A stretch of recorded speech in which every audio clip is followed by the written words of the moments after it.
திருச்சிற்றம்பலம்.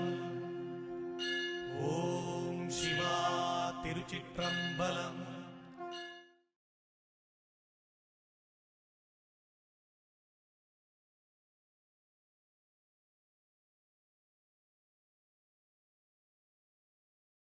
ತಿರುಚಿಟ್ರಂಬಲಂ. ಗುರುವೇ ಶರಣಂ. ಮಹಾಲಯ ಅಮಾವಾಸ್ಯೆ ಹಾಗೂ ಪಿತೃಪಕ್ಷದ ಬಗ್ಗೆ ಗುರುಮನೆ ಮಕ್ಕಳಿಗೆ ಹಾಗೂ ಈ ಪ್ರಪಂಚಕ್ಕೆ ಗುರುದೇವರ ಸಂದೇಶವನ್ನು ತಿಳಿಸ್ಕೊಡ್ಬೇಕಾಗಿ ಕೇಳ್ಕೊತಾ ಇದ್ದೀವಿ ಗುರುದೇವ. ಮಹಾಲಯ ಅಮಾವಾಸ್ಯೆ, ಮಹಾಲಯ ಅಮಾವಾಸ್ಯೆ ಹಾಗೂ ಪಿತೃಪಕ್ಷದ ಬಗ್ಗೆ. ಪಿತೃಪಕ್ಷ.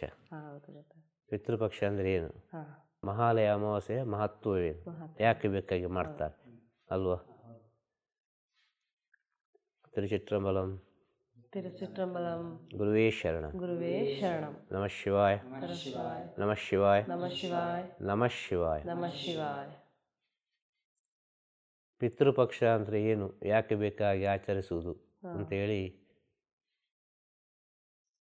ಈ ಹಿಂದೆ ಸಂದೇಶವನ್ನು ಕೊಟ್ಟಾಗಿದೆ. ಅದೆಲ್ಲ ಸ್ವಲ್ಪ ನೋಡಿ ತಿಳ್ಕೊಂಡ್ರೆ ಒಳ್ಳೆಯದು. ಪುನಃ ಪುನಃ ಮಾತಾಡಲಿಕ್ಕಿಲ್ಲ. ಅರ್ಥ ಆಯ್ತಾ? ಸರಿ. ವಿಷಯ ಹೇಳೋದು, ಗುರುಮನೆಯ ಮಕ್ಕಳಾದರೆ ಖಂಡಿತವಾಗಿಯೂ, ಗುರುಮನೆಯ ಭಕ್ತರಾಗಿದ್ದರೆ ಖಂಡಿತವಾಗಿಯೂ ಅದನ್ನು ಕೇಳಿರ್ಬೋದು, ತಿಳಿದಿರ್ಬೋದು.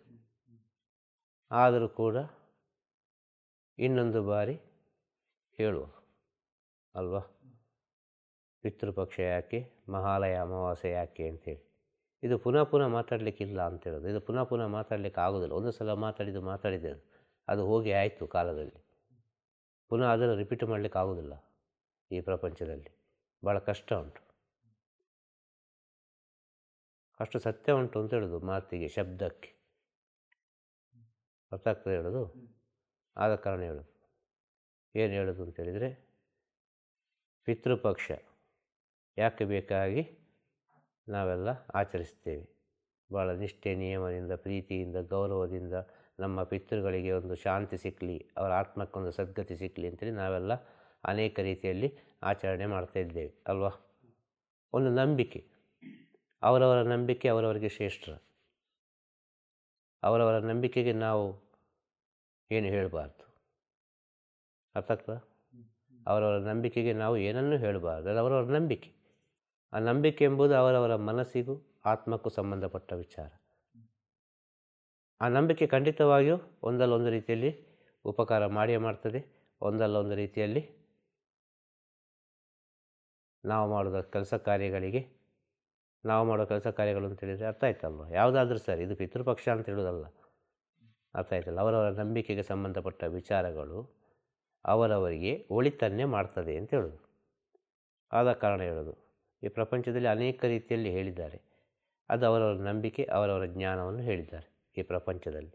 ಈ ಪಿತೃಪಕ್ಷ ಅಂದರೆ ಯಾಕೆ ಆಚರಿಸ್ತಾರೆ, ಮಹಾಲಯ ಅಮಾವಾಸ್ಯೆ ಅಂದರೆ ಏನು, ಎಲ್ಲ ವಿಚಾರವನ್ನು ವೈದಿಕ ಪದ್ಧತಿಯಲ್ಲಿ ಅನೇಕ ತಿಳಿದವರು ಅವರವರಿಗೆ ತಿಳಿದ ಜ್ಞಾನದಲ್ಲಿ ಎಲ್ಲ ಹೇಳಿದ್ದಾರೆ ಅಲ್ವಾ? ಅವರು ಹೇಳುವ ವಿಚಾರಕ್ಕೂ ನಾವು ಹೇಳುವ ವಿಚಾರಕ್ಕೂ ಸ್ವಲ್ಪ ವ್ಯತ್ಯಾಸ ಬರ್ಬೋದು. ಯಾಕೆ, ಏನು ಅಂತೇಳಿ ತುಂಬ ವ್ಯತ್ಯಾಸ ಬರ್ಬೋದು. ಈ ವಿಚಾರ ಹೇಗೆ ಅಂತೇಳಿದರೆ, ಕಾಲಕ್ಕೆ ಸಂಬಂಧಪಟ್ಟು ಬರುವಂಥ ವಿಚಾರ. ಸತ್ಯಮೇವ ಜಯತೆ. ಈ ಸಮಯದಲ್ಲಿ ಏನು ಬರಬೇಕು ಅದೇ ಬರೋದು. ಈ ಸಮಯದಲ್ಲಿ ಭಗವಂತ ಏನನ್ನು ಮಾತಾಡಿಸ್ತಾನೋ ಅದನ್ನೇ ಮಾತಾಡಲಿಕ್ಕಾಗೋದು. ಅರ್ಥ ಆಗ್ತಾ ಹೇಳೋದು? ಈ ಕ್ಷಣದಲ್ಲಿ ಭಗವಂತ ಏನನ್ನು ನುಡಿಸ್ತಾನೋ ಅದೇ ವಿಚಾರವನ್ನು ಹೇಳಲಿಕ್ಕೆ ಆಗೋದು ಅಂತ ಹೇಳೋದು.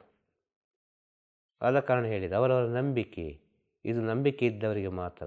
ಇದು ಗುರುಮನೆಯ ಮಕ್ಕಳಾದರೂ ಕೂಡ ತುಂಬ ಕನ್ಫ್ಯೂಷನ್ ಆಗ್ಬೋದು. ಯಾಕೆ, ಏನು, ಎತ್ತ, ಹೀಗೆಲ್ಲ ಇದೆಯಾ ಅಂಥೇಳಿ. ಇದು ಅವರವರ ಅಂತರ್ಜ್ಞಾನಕ್ಕೆ ಬಿಟ್ಟಂಥ ವಿಚಾರ. ಅರ್ಥ ಆಗ್ತದ? ಇಲ್ಲಿ ಮಾತನಾಡುವ ವಿಚಾರ ಅವರವರ ಅಂತರ್ಜ್ಞಾನ, ನಿಮ್ಮ ಒಳಗಿನ ಜ್ಞಾನಕ್ಕೆ ಬಿಟ್ಟಂಥ ವಿಚಾರ, ಹೊರಗಿನ ಜ್ಞಾನಕ್ಕೆ ಬಿಟ್ಟ ವಿಚಾರ ಅಲ್ಲ ಇದು ಅಲ್ವಾ? ನಿಮ್ಮ ಒಳಗಿರುವುದೇನು? ಜೀವಾತ್ಮ. ನಮ್ಮೊಳಗಿರುವುದೇನು? ಜೀವಾತ್ಮ ಅಲ್ವಾ? ನಾವು ಜೀವಾತ್ಮ ಆದ ಕಾರಣ ಸ್ಪಂದಿಸ್ತೇವೆ, ಮಾತಾಡ್ತೇವೆ ಅಲ್ವಾ? ಒಬ್ಬರನ್ನೊಬ್ಬರು ನೋಡ್ತೇವೆ. ಸ್ವಲ್ಪ ಸೂಕ್ಷ್ಮವಾಗಿ ಅರ್ಥ ಮಾಡಿಕೊಳ್ಳಿ. ಇನ್ನೊಂದು ಪರಮಾತ್ಮ ಅಲ್ವಾ, ಎಲ್ಲರಿಗೂ ಬೇಕಾದವ, ಎಲ್ಲ ಜೀವರಾಶಿಗಳಿಗೂ ಬೇಕಾದವನು. ಎಷ್ಟು ಸೂಕ್ಷ್ಮ ಉಂಟು ಅಷ್ಟು ಸೂಕ್ಷ್ಮಕ್ಕೂ ಅವನು ಬೇಕಾದವನು, ಎಷ್ಟು ಎತ್ತರವಾಗಿ ಉಂಟು ಅಷ್ಟು ಎತ್ತರಕ್ಕೂ ಅವನು ಬೇಕಾದವನು. ಯಾರು? ಪರಮಾತ್ಮ, ಮೂಲ ಶಕ್ತಿ, ಆದಿಶಕ್ತಿ ಅಂತ ಹೇಳೋದು. ಅರ್ಥ ಆಯ್ತಲ್ವ? ಒಂದು ವಿಷಯ. ಈಗ ಜೀವಾತ್ಮ, ಪರಮಾತ್ಮ, ಪರಮಾತ್ಮ, ಜೀವಾತ್ಮ, ನಡುವಿನಲ್ಲಿ ಒಂದು ಆತ್ಮ ಅಂತ ಇರ್ತದೆ. ಅರ್ಥ ಆಯ್ತಾ? ನಡುವಿನಲ್ಲಿ ಒಂದು ಆತ್ಮ ಅಂತ ಇರ್ತದೆ. ಈ ಆತ್ಮಗಳು ಮರುಸೃಷ್ಟಿಯಾಗಲಿಕ್ಕೆ ಬೇಕಾಗಿ, ಇನ್ನೊಂದು ರೂಪವನ್ನು ತಾಳಲಿಕ್ಕೆ ಬೇಕಾಗಿ, ಅರ್ಥ ಆಗ್ತದ? ಆತ್ಮಗಳು ಜೀವಾತ್ಮ ಆಗಿ ಪರಿವರ್ತನೆ ಆಗಲಿಕ್ಕೆ ಬೇಕಾಗಿ, ಜೀವಾತ್ಮ ಅಂತ ಹೇಳಿದರೆ ಒಂದು ದೇಹ ಬಂತು. ಅರ್ಥ ಆಗ್ತದೆ ಹೇಳೋದು? ಜೀವಾತ್ಮ ಅಂತ ಹೇಳಿದ ಕೂಡಲೇ ದೇಹ ಬಂತು. ಈಗ ನಾವೆಲ್ಲ ಜೀವಾತ್ಮ. ಅರ್ಥ ಆಯ್ತಾ? ಸತ್ತು ಹೋದರೆ ಅದು ಆತ್ಮ, ದೇಹ ಸಿಕ್ಕದೇ ಇದ್ದರೆ. ಮೋಕ್ಷ ಆಯಿತು ಅಂತೇಳಿದರೆ ಅದು ಪರಮಾತ್ಮ. ಇಲ್ಲಿ ಮೋಕ್ಷ ಆಗುವುದಿಲ್ಲ. ಸ್ವಲ್ಪ ಸೂಕ್ಷ್ಮವಾಗಿ ಅರ್ಥ ಮಾಡಿಕೊಳ್ಬೇಕು. ನಾವು ಪಿತೃಪಕ್ಷ ಮಾಡೋದ್ರಿಂದ, ಈ ಮಹಾಲಯ ಅಮಾವಾಸ್ಯೆ ಮಾಡೋದ್ರಿಂದ ನಮ್ಮ ಹಿರಿಯರಿಗೆ ಮೋಕ್ಷ ಸಿಗ್ತದೆ ಅಂತ ಹೇಳಿದರೆ ಇದು ಸರಿಯಾದ ವಿಚಾರ ಅಲ್ಲ ಅಂತ ಹೇಳೋದು. ಅರ್ಥ ಆಯ್ತಾ? ಮೋಕ್ಷವನ್ನು ಕೊಡಲಿಕ್ಕೆ ಸಾಧ್ಯ ಇಲ್ಲ ಯಾರಿಂದಲೂ ಈ ಪ್ರಪಂಚದಲ್ಲಿ. ಮೋಕ್ಷವನ್ನು ಅವನೇ ಪಡೆದುಕೊಳ್ಬೇಕು. ಆ ಮೋಕ್ಷವನ್ನು ಅವನೇ ಪಡೆದುಕೊಳ್ಬೇಕು ಅಂತ ಹೇಳಿದರೆ ಅವನು ಒಂದು ಮನುಷ್ಯನಾಗಿ ಹುಟ್ಟಬೇಕು. ಅರ್ಥ ಆಗ್ತದಲ್ಲ ಹೇಳೋದು? ಅವನೊಂದು ಮನುಷ್ಯನಾಗಿ ಹುಟ್ಟಬೇಕು ಮೋಕ್ಷ ಪಡೆದುಕೊಳ್ಳಲಿಕ್ಕೆ ಬೇಕಾಗಿ. ಆ ಮನುಷ್ಯನಾಗಿ ಹುಟ್ಟಬೇಕು ಅಂತ ಹೇಳಿದರೆ ಮನುಷ್ಯರೇ ಕರಿಬೇಕು ಅಂಥ ಆತ್ಮಗಳನ್ನು. ಅಂಥ ಆತ್ಮ ಅಂದರೆ ಹೋದವರು ಎಲ್ಲರೂ ಟೋಟಲ್ ಆಗಿ. ಪಿತೃಗಳು ಅಂತೇಳಿದರೆ ನಮ್ಮ ತಂದೆ ತಾಯಿ ಅಜ್ಜ ಅಜ್ಜಿ ಅಂತೇಳಿ ಬರೋದಿಲ್ಲ. ಅರ್ಥ ಆಗ್ತದಲ್ವ? ನಿಮಗೆ ಎಷ್ಟು ಪಿತೃಗಳಿದ್ದಾರೆ ಅಂತೇಳಿ ನಿಮಗೆ ಗೊತ್ತುಂಟಾ? ಇಲ್ಲ. ನಿಮ್ಮ ಆತ್ಮಕ್ಕೆ ಎಷ್ಟು ಪಿತೃಗಳಿದ್ದಾರೆ ಅಂತ ನಿಮಗೆ ಗೊತ್ತಾ? ಗೊತ್ತಿಲ್ಲ.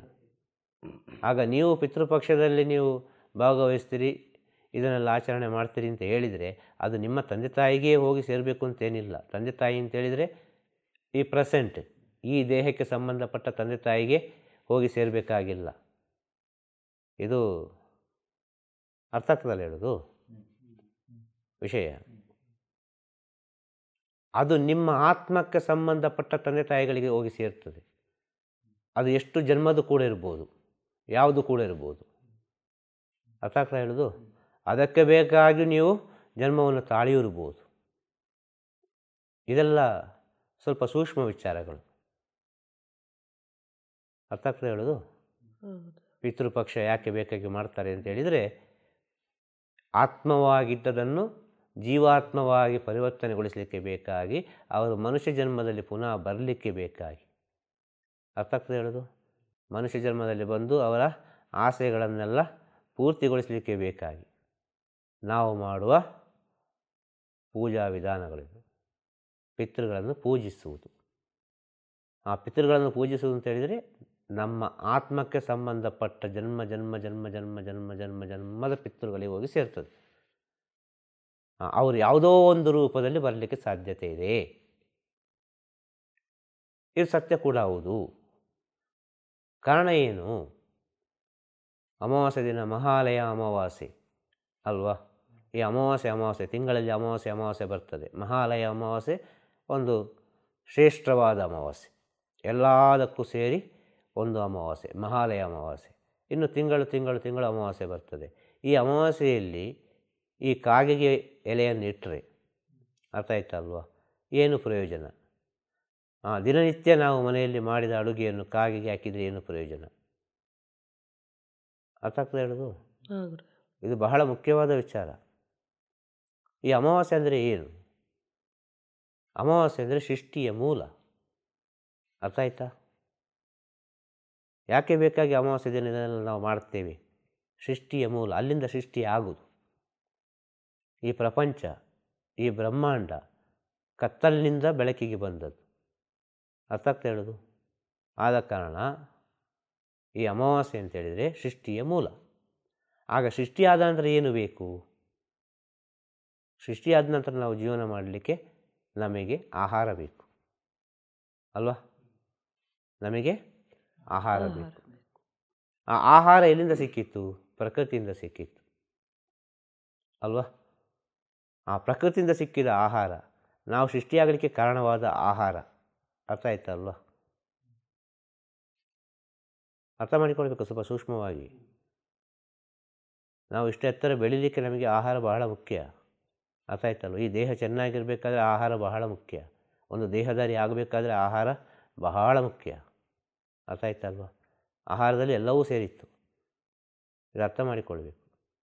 ಆಗ ಸೃಷ್ಟಿಯ ಮೂಲ ದಿನ ಯಾವುದು? ಅಮಾವಾಸ್ಯೆ ಅಂತೇಳಿದರೆ ಆ ಮೂಲ ದಿನದಲ್ಲಿ ನಾವು ಈ ಪ್ರಪಂಚದಲ್ಲಿ ಪ್ರಕೃತಿ ಪೂಜೆಯನ್ನು ಮಾಡೋದು. ಅರ್ಥ ಆಗ್ತಾ ಹೇಳೋದು? ಅಮಾವಾಸ್ಯೆ ಪೂಜೆ ಅಂದರೆ ಪ್ರಕೃತಿ ಪೂಜೆ. ಅದು ಆ ಪ್ರಕೃತಿಯನ್ನು ಮೊದಲು ನಾವು ಪೂಜಿಸೋದು. ಪ್ರಕೃತಿಯಲ್ಲಿ ಬಂದಂಥ ಎಲ್ಲ ವಿಚಾರವನ್ನು ನಾವು ಸ್ವೀಕಾರ ಮಾಡಿ, ಈಗ ನಾವೆಲ್ಲ ಊಟ ಮಾಡ್ತೇವೆ, ಎಲ್ಲ ಪ್ರಕೃತಿ ತಾನೇ. ಪ್ರಕೃತಿಯಿಂದ ಅನೇಕ ವಿಚಾರವನ್ನು, ಎಲ್ಲ ವಿಚಾರವನ್ನು ನಾವು ಸ್ವೀಕಾರ ಮಾಡ್ತಾನೆ ಇದ್ದೇವೆ. ಆಹಾರ ಅಂದರೆ ಎಲ್ಲವೂ ಆಹಾರವೇ. ನೀರು ಕೂಡ ಆಹಾರವೇ, ಗಾಳಿ ಕೂಡ ಆಹಾರವೇ, ಎಲ್ಲವೂ ಆಹಾರವೇ. ಇಲ್ಲಿ ಆಹಾರ ಅಂದರೆ ಊಟ ಮಾಡೋದು ಮಾತ್ರ ಅಲ್ಲ, ಸೂಕ್ಷ್ಮವಾದ ಆಹಾರಗಳುಂಟು. ಇದನ್ನು ನಾವು ಅರ್ಥ ಮಾಡಿಕೊಳ್ಬೇಕು. ಆಗ ಪ್ರಕೃತಿ ಚೆನ್ನಾಗಿದ್ದರೆ ನಾವು ಚೆನ್ನಾಗಿರ್ತೇವೆ. ಆ ಪ್ರಕೃತಿ ಯಾವತ್ತೂ ಚೆನ್ನಾಗಿರಬೇಕು. ಪ್ರಕೃತಿಯಲ್ಲಿರುವ ಎಲ್ಲ ಜೀವರಾಶಿಗಳಿಗೂ ನಾವು ಸಲ್ಲಿಸುವ ಗೌರವ ಈ ಅಮಾವಾಸ್ಯೆ ಪೂಜೆ. ಅರ್ಥ ಆಯ್ತಾ ಅಲ್ವಾ? ಅದು ಜೀವ ಇದ್ದವರಿಗೂ ಆಯಿತು, ಜೀವದಲ್ಲಿ ಇಲ್ಲದಿದ್ದವರಿಗೂ ಆಯಿತು. ಅರ್ಥ ಆಯ್ತಾ ಅಲ್ವಾ? ಜೀವ ಇದ್ದವರು ಅಮಾವಾಸ್ಯೆ ಪೂಜೆಯನ್ನು ಮಾಡಿದರೆ, ಅಮಾವಾಸ್ಯೆ ಪೂಜೆಯಲ್ಲಿ ಭಾಗವಹಿಸಿದರೆ ಅವರ ಮುಂದಿನ ಜನ್ಮಕ್ಕೆ ಭಾಳಷ್ಟು ಒಳಿತುಂಟು. ಅರ್ಥ ಆಯ್ತಾ? ಅವರ ಮುಂದಿನ ಜನ್ಮಕ್ಕೆ ಅಷ್ಟು ಮಹತ್ವ ಉಂಟು ಈ ಅಮಾವಾಸ್ಯೆ ಪೂಜೆಯಲ್ಲಿ. ಇದೆಲ್ಲ ಅಮಾವಾಸ್ಯೆಗೆ ಒಂದೇ. ಆ ಎಲ್ಲ ಅಮಾವಾಸ್ಯೆಯನ್ನು ತಿಂಗಳು ಅಮಾವಾಸ್ಯೆಯನ್ನು ಆಚರಿಸಲಿಕ್ಕೆ ಆಗುವುದಿಲ್ಲ ಅಂತ ಹೇಳಿದ ಕಾರಣ ಒಂದು ಅಮಾವಾಸ್ಯೆಯನ್ನು ಆಚರಿಸಿ, ವಿಶೇಷವಾಗಿ ಮಹಾಲಯ ಅಮಾವಾಸ್ಯೆಯನ್ನು ವಿಶೇಷವಾಗಿ ಆಚರಿಸಿ ಅಂತ ನಮ್ಮ ಹಿರಿಯರು ಹೇಳಿದಂಥ ವಿಚಾರ. ಆದರೆ ಇದು ತಿಂಗಳು ಆಚರಿಸ್ತಾ ಬರಬೇಕು. ಆ ಮನೆಯಲ್ಲಿದ್ದ ಎಲ್ಲ ದೋಷಗಳು ಪರಿಹಾರ ಆಗ್ತದೆ. ಅದರಲ್ಲಿ ಬಿಡಾದೆ ಆಚರಣೆ ಮಾಡ್ತಾ ಬರಬೇಕು. ಏನಾಗಲಿಕ್ಕಿದೆ? ಏನಾಗಲಿಕ್ಕೆ ಹೋಗ್ಲಿಕ್ಕೇನಿಲ್ಲ. ಮನೇಲಿ ಏನು ಆಹಾರ ಮಾಡಿದರೆ ಆ ಆಹಾರವನ್ನು ಸ್ವಲ್ಪ ಕಾಗೆಗೆ ಇಟ್ಟು, ಒಂದು ಹಸುವಿಗೆ ಕೊಟ್ಟು, ಒಂದು ಹರಿಯುವ ನೀರಿದ್ದರೆ ಹರಿಯುವ ನೀರಿಗೆ ಬಿಟ್ಟು, ಒಂದು ಹಸು ಇದ್ದರೆ ಹಸುವಿಗೆ ಕೊಟ್ಟು, ಒಂದು ಕಾಗೆ ಕೊಡುವಾಗ ಎಲ್ಲದಕ್ಕೂ ಸೇರ್ತದೆ ಅದು. ಅರ್ಥ ಆಯ್ತಾ? ವಿಷಯ ಹೇಳೋದು ನಾನು. ಕಾಗೆ ಊಟ ಮಾಡಬೇಕಾಗಿಲ್ಲ, ಯಾವುದು ಬೇಕಾದರೂ ಊಟ ಮಾಡ್ಬೋದು. ಅದು ಪ್ರಕೃತಿಗೆ ಕೊಟ್ಟಾಯಿತು. ಆ ಕಾಗೆಯನ್ನು ಕರೆಯುವ ಉದ್ದೇಶ ಏನು? ಕಾಗೆಗೆ ಬಹಳಷ್ಟು ಬೇಗ ಗೊತ್ತಾಗೋದು ಮನುಷ್ಯನ ಭಾವನೆಗಳು. ಈ ಮನುಷ್ಯ ಇವತ್ತು ಇಷ್ಟು ಚೆನ್ನಾಗಿರಲಿಕ್ಕೆ ಕಾರಣ, ಇಷ್ಟು ಆಚಾರ ವಿಚಾರಗಳನ್ನು ತಿಳಿದುಕೊಳ್ಳಲಿಕ್ಕೆ ಕಾರಣ, ಈ ಕುಟುಂಬವನ್ನು ತಿಳಿದುಕೊಳ್ಳಲಿಕ್ಕೆ ಕಾರಣ, ಒಂದು ಒಗ್ಗಟ್ಟನ್ನು ತಿಳಿದುಕೊಳ್ಳಲಿಕ್ಕೆ ಕಾರಣ, ಸಹಬಾಳ್ವೆಯನ್ನು ತಿಳಿದುಕೊಳ್ಳಲಿಕ್ಕೆ ಕಾರಣ, ಒಗ್ಗಟ್ಟನ್ನು ತಿಳಿದುಕೊಳ್ಳಲಿಕ್ಕೆ ಕಾರಣ, ಅನೇಕ ಶಾಸ್ತ್ರಗಳನ್ನು ತಿಳಿದುಕೊಳ್ಳಲಿಕ್ಕೆ ಕಾರಣ, ಅನೇಕ ವಿಚಾರಗಳನ್ನು ತಿಳಿದುಕೊಳ್ಳಲಿಕ್ಕೆ ಕಾರಣ ಕಾಗೆಯಾಗಿದೆ. ನಾವು ಕಾಗೆ ಅಂತೇಳಿ ತುಂಬ ಸುಲಭದಲ್ಲಿ ಹೇಳಿಬಿಡ್ತೇವೆ. ಈ ಕಾಗೆಯ ಮಹತ್ವ ತಿಳಿದವರು ಕಾಗೆಯನ್ನು ಪೂಜಿಸ್ತಾರೆ. ಆದ ಕಾರಣ ಶನಿಗೆ ಕಾಗೆಯನ್ನು ವಾಹನವಾಗಿ ಕೊಟ್ಟರು, ಸತ್ಯವಂತ ಅಂತೇಳಿ. ಅರ್ಥ ಆಯ್ತಾ? ಕಾಗೆ ಅಂದರೆ ಸತ್ಯವಂತ, ಈ ಕಲಿಯುಗದ ಜ್ಞಾನಿ ಕಾಗೆ ಅಂತೇಳಿದರೆ. ಕಾಗೆಯ ಭಾಷೆಯನ್ನು ಅರ್ಥ ಮಾಡಿಕೊಂಡವರಿಗೆ ಕಾಲಜ್ಞಾನವನ್ನು ಹೇಳಲಿಕ್ಕೆ ಆಗ್ತದೆ. ಕಾಗೆಯ ಭಾಷೆಯನ್ನು ಅರ್ಥ ಮಾಡಿಕೊಂಡವರಿಗೆ ಕಾಲಜ್ಞಾನವನ್ನು ಹೇಳಲಿಕ್ಕಾಗ್ತದೆ ಅಂತ ಹೇಳೋದು. ಅರ್ಥ ಆಗ್ತದ? ಅಷ್ಟು ಸುಲಭ ಅಲ್ಲ ಕಾಗೆ ಅಂತೇಳಿದರೆ. ಆಗ ಕಾಗೆಗೆ ಮರಣ ಯಾವಾಗಂತ ಗೊತ್ತಿಲ್ಲ, ಅದೆಷ್ಟು ವರ್ಷ ಜೀವನ ಮಾಡ್ತದೆ ಅಂತೇಳಿ ಗೊತ್ತಿಲ್ಲ ಕಾಗೆ. ಅರ್ಥ ಆಯ್ತಾ? ಅದು ನಮ್ಮ ಪಿತೃಗಳನ್ನೆಲ್ಲ ನೋಡಿರ್ತದೆ. ಅದಕ್ಕೆ ಚೆನ್ನಾಗಿ ಗೊತ್ತಿರ್ತದೆ ಕಾಗೆಗೆ. ಇದು ಇಂಥವರದೇ ಮಕ್ಕಳು ಅಂತೇಳಿ, ಇದು ಇಂಥವರನ್ನೇ ಕರಿತಾ ಇದ್ದಾರೆ ಅಂತೇಳಿ. ಕಾರಣ ಏನು? ಕಾಗೆಗೆ ಮನಸ್ಸಿಲ್ಲ. ಅರ್ಥ ಆಗ್ತದ? ಅದು ಝೀರೋ ಮೈಂಡ್. ಅದು ಕಾಗೆ, ಅದು 24 ಗಂಟೆ ಅದು ಪರಮಾತ್ಮನ ಒಟ್ಟಿಗಿರುವಂಥದ್ದು. ಆದ ಕಾರಣ ಜ್ಞಾನಿಗಳು ಯೋಗಿಗಳೆಲ್ಲ ಕಾಗೆಯನ್ನು ಕಾಣುವಾಗ ಪರಮಾತ್ಮ ಅಂತ ಹೇಳ್ತಾರೆ. ಪರಮಾತ್ಮ ಅಂತೇಳಿ. ಕಾಗೆ ಇಲ್ಲದೆ ಮನುಷ್ಯನಿಂದ ಜೀವನ ಮಾಡಲಿಕ್ಕೆ ಸಾಧ್ಯ ಇಲ್ಲ. ಅರ್ಥ ಆಗ್ತದ? ಈ ಪ್ರಕೃತಿ ಚೆನ್ನಾಗಿರಬೇಕು, ಈ ಭೂಲೋಕ ಚೆನ್ನಾಗಿರಬೇಕು ಅಂತ ಹೇಳಿದರೆ ಕಾಗೆಗಳು ಹೆಚ್ಚಾಗಿರಬೇಕು. ಆದ ಕಾರಣ ಕಾಗೆಗೆ ಭಾಳಷ್ಟು ಮಹತ್ವ ಕೊಟ್ಟರು ಅದಕ್ಕೆ. ಆ ಕಾಗೆ ಇರುವ ಕಾರಣ ಈ ಭೂಲೋಕ ಎಷ್ಟು ಚೆನ್ನಾಗಿದೆ ಅಂತೇಳಿ. ಕಾಗೆಗಳ ಸಂತತಿ ಯಾವಾಗ ಕಡಿಮೆ ಆಗ್ತದೆ, ಯಾವಾಗ ಅಳಿವು ಬರ್ತದೆ ಕಾಗೆಗಳ ಸಂತತಿಗೆ, ಆ ಸಮಯದಲ್ಲಿ ಭೂಲೋಕಕ್ಕೆ ಅಳಿವು ಉಂಟಾಯಿತು ಅಂತೇಳಿ ಅರ್ಥ ಆಯ್ತಲ್ವ. ಅದು ಸೃಷ್ಟಿಯ ಮೂಲ ಅಂತೇಳಿದೆ ಯಾವುದು, ಅಮಾವಾಸ್ಯೆ ಅಂತೇಳಿದರೆ. ಆಗ ಸೃಷ್ಟಿ ಆದ ನಂತರ ಬೇಕಾದ್ದು ಆಹಾರ. ಆ ಆಹಾರ ಕೊಡುವಾಗ ಯಾವುದಕ್ಕೆ ನಾವು ಕೊಡಬೇಕು ಅಂತೇಳಿ ಜ್ಞಾನಿಗಳು ಭಾಳಷ್ಟು ಯೋಚನೆ ಮಾಡಿದರು. ಯೋಚನೆ ಮಾಡಿ ಏನು ಹೇಳಿದರು, ಪಂಚಭೂತಗಳ ತತ್ವವಾಗಿ ಆಹಾರವನ್ನು ಪ್ರಕೃತಿಗೆ ಕೊಡಬೇಕು. ನಾವು ಊಟ ಮಾಡೋ ಮುಂಚೆ ಸ್ವಲ್ಪ ಗಂಗೆಯಲ್ಲಿ ಬಿಡಬೇಕು.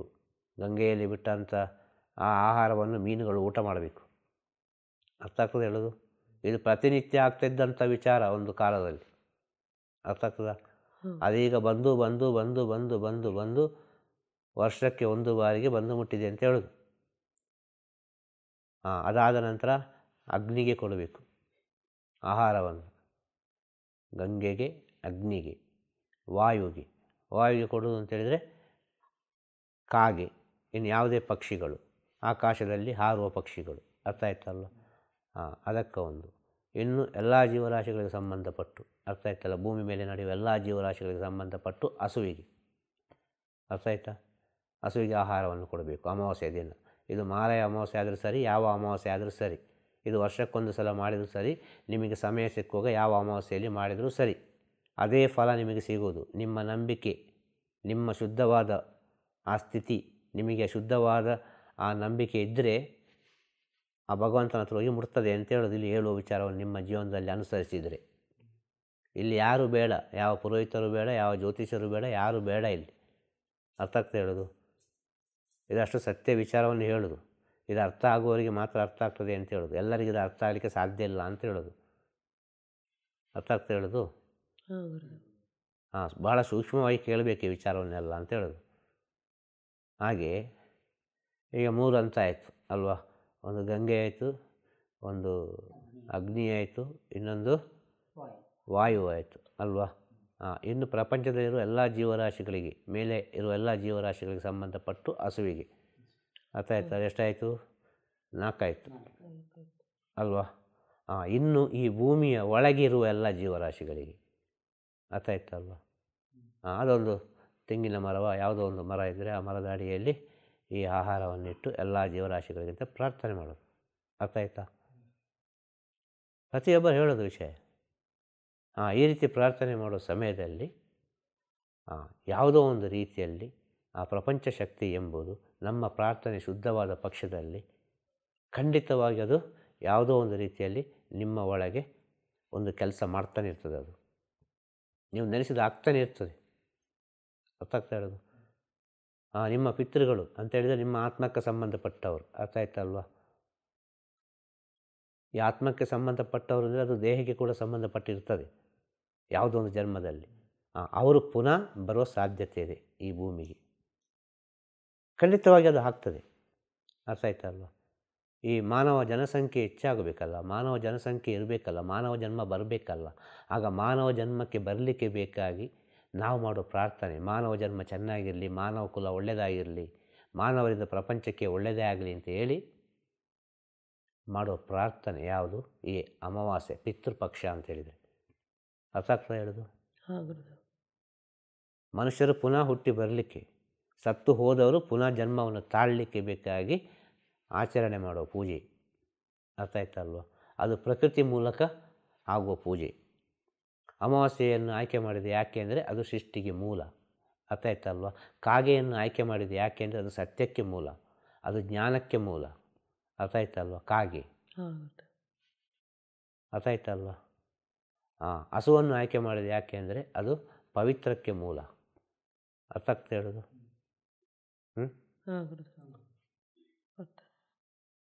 ಪಕ್ಷಿಯನ್ನು ಆಯ್ಕೆ ಮಾಡಿದೆ ಯಾಕೆ ಗೊತ್ತುಂಟ? ಈ ಪಕ್ಷಿಗಳು ಎಲ್ಲ ಮೇಲೆ ಹಾರಾಡುವ ಸ್ಥಿತಿ. ಅರ್ಥ ಆಯ್ತಲ್ವ. ಇದೆಲ್ಲ ಈ ಜೀವಾತ್ಮ ಇನ್ನೊಂದು ಜೀವಾತ್ಮವಾಗಿಯೇ ಬರಬೇಕೆಂಬ ಉದ್ದೇಶಕ್ಕೆ ಬೇಕಾಗಿ. ಅರ್ಥ ಆಗ್ತದೆ ಹೇಳೋದು. ಅಷ್ಟು ಸುಲಭ ಅಲ್ಲ. ಅರ್ಥ ಆಯ್ತಲ್ವ. ಈ ಮಣ್ಣಿನಲ್ಲಿ ಹಾಕೋದು ಹೇಳ್ತಾರಲ್ಲ, ಈಗ ಪಿಂಡ ಪ್ರದಾನ ಆದರೂ ಸರಿ, ಅಲ್ಲ ಎಡೆ ಇಡೋದಾದರೂ ಸರಿ, ಯಾವುದಾದ್ರೂ ಸರಿ ಹೇಳೋದು. ಇದಕ್ಕೆ ಸಂಬಂಧಪಟ್ಟ ಎಲ್ಲ ವಿಚಾರಗಳು ಈಗ 5 ರೀತಿಯಲ್ಲಿ ಅದನ್ನು ಮಾಡಬೇಕು ಅಂತ ಹೇಳೋದು. ಅರ್ಥ ಆಯ್ತಲ್ಲ. ಈಗ ಪಿಂಡ ಮಾಡೋ ಕೂಡ ಅದಕ್ಕೆ 5 ಹಾಕಬೇಕು. ಅರ್ಥ ಆಯ್ತಲ್ವ. ಎಳ್ಳು ಹಾಕಬೇಕು, ಅನ್ನ ಹಾಕಬೇಕು, ದರ್ಬೆ ಹಾಕಬೇಕು, ಬೆಲ್ಲ ಹಾಕಬೇಕು, ಜೇನುತುಪ್ಪ ಹಾಕಬೇಕು, ಇದರ ತುಪ್ಪ ಹಾಕಬೇಕು, ಏನೋ ಒಂದು ಅದರ ಬಗ್ಗೆ ಒಂದು ಯಾವುದೊಂದು ಹಾಕ್ತಾರೆ. ಒಟ್ಟಿನಲ್ಲಿ 5 ಬಗೆ ಸೇರಿ ಆಗುವಂಥ ವಿಚಾರ ಅಲ್ವಾ ಹೇಳೋದು. ಬಾಳೆಹಣ್ಣು ಹಾಕಬೇಕು ಅಲ್ವಾ ವಿಷಯ ಹೇಳೋದು. ಇದೆಲ್ಲ ಏನು? ಇದರ ತತ್ವಗಳು. ಎಳ್ಳು ಎಂಬುದು ಆತ್ಮತತ್ವ, ಆಕಾಶ ತತ್ವ, ಅಲ್ವಾ ಎಳ್ಳು ಎಂಬುದು. ಆ ದರ್ಬೆ ಎಂಬುದು ಅಗ್ನಿತತ್ವ, ಅಕ್ಕಿ ಎಂಬುದು, ಅನ್ನ ಎಂಬುದು ಭೂತತ್ವ. ಹೇಳೋದಲ್ಲಿ ಪಂಚಭೂತಗಳಿಗೆ ತತ್ವವಾಗಿ ಆಗುವುದಿದು. ಬಾಳೆಹಣ್ಣು ಎಂಬುದು ಅದು ವಾಯುತತ್ವ, ಬಾಳೆಹಣ್ಣು. ಹೇಳೋದು ಬಾಳೆಹಣ್ಣು ಎಂಬುದು ವಾಯುತತ್ವ. ಇನ್ನು ಅದಕ್ಕೆ ತುಪ್ಪ, ಜೇನುತುಪ್ಪ ಇದು ಹಾಕ್ತಾರಲ್ವ, ಇದು ಒಂದು ಜಲತತ್ವ. ಇದು ಪಂಚಭೂತಗಳಿಂದ ಬಂದಂಥ ಈ ಶರೀರ, ಆ ಪಂಚಭೂತಗಳಿಗೆ ಸಮವಾಗಿ ಅದನ್ನು ನಾವು ಆ ದಿನ ಪಿಂಡ ಪ್ರದಾನ ಮಾಡಿ ಆ ಪಂಚಭೂತಗಳಿಗೆ ಅದನ್ನು ಸೇರಿಸೋದು. ಪಂಚಭೂತದಿಂದ ಬಂದ ಈ ಶರೀರ ಹೇಳೋದು. ಈ ಹೋದ ಶರೀರ ಇದೆ ಅಲ್ವ, ಅದು ಪಂಚಭೂತದಲ್ಲೇ ಉಂಟು. ಆ ಪಂಚಭೂತಗಳ ತತ್ವದಿಂದ, ಅದರ ತತ್ವ ಈಗ ಹೇಳಿದಲ್ವ, ಈ ಪಿಂಡ ಮಾಡುವಾಗ ಪಂಚಭೂತಗಳ ತತ್ವದಲ್ಲಿ ಮಾಡೋದು ಅಂತೇಳಿ. ಆ ಪಿಂಡ ಇದೆ ಅಲ್ವ, ಆ ಪಂಚಭೂತಗಳ ತತ್ವದಿಂದ ಮಾಡೋದು. ಯಾರನ್ನು ನೆನೆಸಿ ಮಾಡೋದು? ನಾವು ಹೋದರನ್ನು ನೆನೆಸಿ ಮಾಡೋದು ಅಲ್ವಾ. ನಮ್ಮ ಹಿರಿಯರನ್ನು, ಪಿತೃಗಳನ್ನು ನೆನೆಸಿ ನಾವು ಆ ಪಿಂಡವನ್ನು ಮಾಡ್ತೇವೆ. ಆ ಪಿಂಡವನ್ನು ಮಾಡುವಾಗ ನಿಮ್ಮ ಪ್ರಾರ್ಥನೆ ಶುದ್ಧವಾದ ಪಕ್ಷದಲ್ಲಿ ಆ ಪಂಚಭೂತದಿಂದ ಬಂದ ಪಿಂಡ ಅದು ಖಂಡಿತವಾಗಿಯೂ ಒಂದು ಅಮ್ಮನ ಗರ್ಭದಲ್ಲಿ ಪಿಂಡವಾಗಿಯೇ ಬರ್ತದೆ. ಹೇಳೋದು ನಿಮಗೆ? ಸ್ಟಾರ್ಟಿಂಗ್ ಸ್ಟೇಜ್ ಪಿಂಡದಾನೆ. ಅದೇ ಹೇಳಿದ್ದು, ಅಂಡಪಿಂಡ ಮಹಾಶರೀರಂ ತತ್ವಮಶಿ ತತ್ವವಶಿ ಓಂ ನಾದರೋದಯ ತತ್ಸತ್ ಮಾತನ್ನ ಪೂರ್ಣೇಶ್ವರಿ ಜ್ಞಾನವೈರಾಗ್ಯ ಭಿಕ್ಷಾಂದೇಹಿ. ಗೊತ್ತಾಯ್ತಲ್ಲ ವಿಷಯ ಹೇಳೋದು. ಇದು ಭಾಳ ಸೂಕ್ಷ್ಮ. ಈ ಬ್ರಹ್ಮಾಂಡದಲ್ಲಿ ಒಂದು ಪಿಂಡಾಂಡ ಅಂತೇಳಿ, ಆ ಬ್ರಹ್ಮಾಂಡ ಎಂಬುದು ಅಮ್ಮನ ಗರ್ಭಸ್ಥಾನ. ಹೇಳೋದು. ಮತ್ತು ಆತ್ಮಕ್ಕೆ ಶಾಂತಿ ಸಿಕ್ಕಿದೆ, ಆತ್ಮಕ್ಕೆ ಮೋಕ್ಷ ಸಿಕ್ಕಿದೆ, ಆತ್ಮಕ್ಕೆ ಮೋಕ್ಷ ಸಿಗ್ತದೆ ಅಂತ ಹೇಳಿದರೆ ಇದು ನಂಬೋ ವಿಚಾರ ಅಲ್ಲ, ಖಂಡಿತ ನಂಬೋ ವಿಚಾರ ಅಲ್ಲ ಇದು. ಆತ್ಮಕ್ಕೆ ಮೋಕ್ಷ ಸಿಗಬೇಕಾ? ಜೀವಾತ್ಮವಾಗಿರುವಾಗ ಅದು ಪ್ರಯತ್ನ ಪಟ್ಟರೆ ಉಂಟು. ಆತ್ಮವಾಗಿದ್ದು ಏನು ಮಾಡಲಿಕ್ಕೆ ಸಾಧ್ಯ ಅಲ್ಲ. ಆ ಮೋಕ್ಷ ಸಿಗಬೇಕು ಎಂಬ ಉದ್ದೇಶಕ್ಕೆ ಬೇಕಾಗಿ ಪುನಃ ಅವರನ್ನು ನಾವು ಮನುಷ್ಯ ಜನ್ಮಕ್ಕೆ ಕರೆಯುವುದು. ಹಾಗಾದರೆ ಇದು ಎಷ್ಟು ದೊಡ್ಡ ಪುಣ್ಯದ ಕೆಲಸ ಅಂತೇಳಿ ನೀವು ಆಲೋಚನೆ ಮಾಡಿ, ಎಷ್ಟು ದೊಡ್ಡ ಸೇವೆ ಅಂತ ನೀವು ಆಲೋಚನೆ ಮಾಡಿ ನಿಮ್ಮ ಜೀವನದಲ್ಲಿ. ಇದು ನಮ್ಮ ಒಳಗೆ ಹೋದರೆ ಮಾತ್ರ ಗೊತ್ತಾಗೋದು ಎಷ್ಟು ದೊಡ್ಡ ಪೂಜೆ, ಅಮಾವಾಸ್ಯೆ ಪೂಜೆ ಅಂತೇಳಿದರೆ ಎಷ್ಟು ದೊಡ್ಡ ವಿಷಯ ಇದು ಅಂತೇಳಿ ನೀವು ಸ್ವಲ್ಪ ಸೂಕ್ಷ್ಮವಾಗಿ ಆಲೋಚನೆ ಮಾಡಿ. ಹೋದ ಜನ್ಮವನ್ನು ಅಲ್ವಾ, ಈಗ ಮನುಷ್ಯ ಜನ್ಮದಲ್ಲಿ ಹೋಯಿತು, ಅದೇ ಜನ್ಮಕ್ಕೆ ಬರಬೇಕು ಅಂತೇಳಿ ಪುನಃ ನಾವು ಇಲ್ಲಿ ಪ್ರಾರ್ಥನೆ ಮಾಡುವ ಪೂಜೆ ಉಂಟಲ್ವ, ಅದು ಅಮಾವಾಸ್ಯೆ ಪೂಜೆ. ಅದನ್ನೇನು ಹೇಳಿದರು? ಇದನ್ನು ಪ್ರತಿಯೊಬ್ಬರು ಮಾಡಬೇಕು ಅಂತೇಳಿ ನಿಮ್ಮ ತಂದೆಗೆ, ನಿಮ್ಮ ಪಿತೃಗಳಿಗೆ ಶಾಂತಿ ಸಿಗ್ತದೆ, ಇದನ್ನೆಲ್ಲರೂ ಮಾಡಬೇಕು, ಪಿತೃದೋಷ ಅಂತ ಹೇಳಿ. ಅಲ್ವ? ಹಾಗೆ ಹೇಳಿದರೆ ಎಲ್ಲರೂ ಮಾಡ್ತಾರೆ, ಪ್ರತಿಯೊಬ್ಬನು ಮಾಡ್ತಾನೆ. ಹಾಗೆ ಹೇಳಿದರೆ ಅಯ್ಯೋ ಈ ದೋಷ ಬೇಡಪ್ಪ, ಇದು ಆಗಲಿಕ್ಕಿಲ್ಲ. ಆಯ್ತಾ? ಇಲ್ಲಿ ಎಲ್ಲವೂ ಅವ ಬರುವಾಗ ಪಡ್ಕೊಂಡು ಬಂದು ಆಗಿದೆ, ಮತ್ತು ಎಲ್ಲಿಂದ ದೋಷ ಅಂತ ಕೇಳೋದು. ಮತ್ತು ಎಲ್ಲಿದು ಒಳ್ಳೆಯದು ಕೆಟ್ಟದು? ಅವ ಬರುವಾಗ ಎಲ್ಲ ಪಡ್ಕೊಂಡು ಬಂದು ಆಗಿದೆ, ಅವನ ವಿಧಿ ನಿಯಮದಂತೆ ಆಗೋದು. ಎಷ್ಟೇ ಒಳ್ಳೆಯವನಾದರೂ ಕೂಡ ಒಂದು ಸೆಕೆಂಡ್ ಅವನಿಗೆ ಅವನ ಪ್ರಜ್ಞೆ ತಪ್ತದೆ, ಏನೋ ಒಂದು ಅನಾಹುತ ಆಗ್ತದೆ ಅವನ ಕೈಯಿಂದ ಅಲ್ವಾ. ಎಷ್ಟೇ ಕೆಟ್ಟವನಾದರೂ ಕೂಡ ಒಂದು ಸಮಯದಲ್ಲಿ ಎಷ್ಟೋ ಜನರಿಗೆ ಉಪಕಾರಿ ಆಗ್ತಾರೆ. ಇದೆಲ್ಲ ವಿಧಿ ನಿಯಮ. ಈ ಸತ್ಯ ವಿಚಾರ ಹೇಳೋದು. ಎಲ್ಲಿದು ದೋಷ ಅಂತ ಕೇಳೋದು ನಾನು. ಯಾವುದು ದೋಷ ಅಂತ ಹೇಳೋದು? ನಿಮ್ಮ ಮನಸ್ಸೇ ದೋಷ. ನಿಮ್ಮ ಈ ಕಲ್ಮಶವಾದ ಮನಸ್ಸು ಉಂಟಲ್ವ, ಆ ಕಡೆ ಈ ಕಡೆ, ಆ ಕಡೆ ಈ ಕಡೆ ಓಡಾಡ್ತಲ್ಲ ಮನಸ್ಸು, ಇದುವೇ ದೊಡ್ಡ ದೋಷ.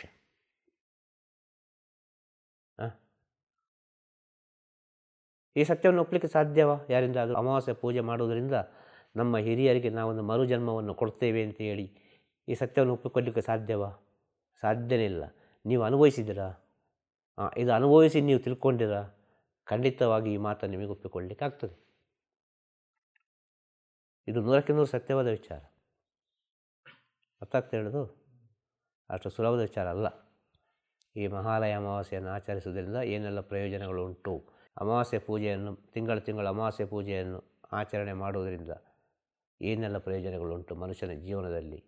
ಅವನದು ಎಷ್ಟೋ ಕರ್ಮಗಳು ಕಳೆದು ಹೋಗ್ತದೆ, ಅವನದು ಎಷ್ಟೋ ನೆಗೆಟಿವ್ ವಿಚಾರಗಳು ಕಳೆದು ಹೋಗ್ತದೆ, ಅವನದು ಎಷ್ಟೋ ಜನ್ಮದ ವಿಚಾರಗಳು ಕಳೆದು ಹೋಗ್ತದೆ. ಕಾರಣ ಏನು? ಅದು ಸೃಷ್ಟಿಯ ಮೂಲ. ಆ ಸೃಷ್ಟಿಯ ಮೂಲದಲ್ಲಿ ನೀವು ಯಾವುದೇ ತಪ್ಪು ಕೆಲಸಗಳನ್ನು ಮಾಡಬೇಡಿ. ಕೂಡಿದಷ್ಟು ಒಳ್ಳೆಯ ಕೆಲಸವನ್ನು ಮಾಡಿ, ಕೂಡಿದಷ್ಟು ಒಳ್ಳೆಯ ಕೆಲಸವನ್ನು ಮಾಡಿ.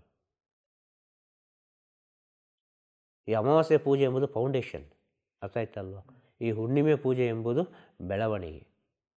ಮನುಷ್ಯ ಯಾವ ರೀತಿ ಇರಬೇಕು, ಯಾವ ರೀತಿ ಹೋಗಬೇಕು ಅಂತೇಳಿ ಅರ್ಥ ಆಗ್ತಾ ಹೇಳೋದು. ಇದು ತಿಂಗಳ ವಿಚಾರದಲ್ಲಿ ಹೇಳೋದು, ಅರ್ಥ ಆಯ್ತಲ್ಲ? 15 ದಿನ ಒಂದು ಸಲ ಬರ್ತಾ ಅಲ್ವಾ ಅಮಾವಾಸ್ಯೆ ಹುಣ್ಣಿಮೆ.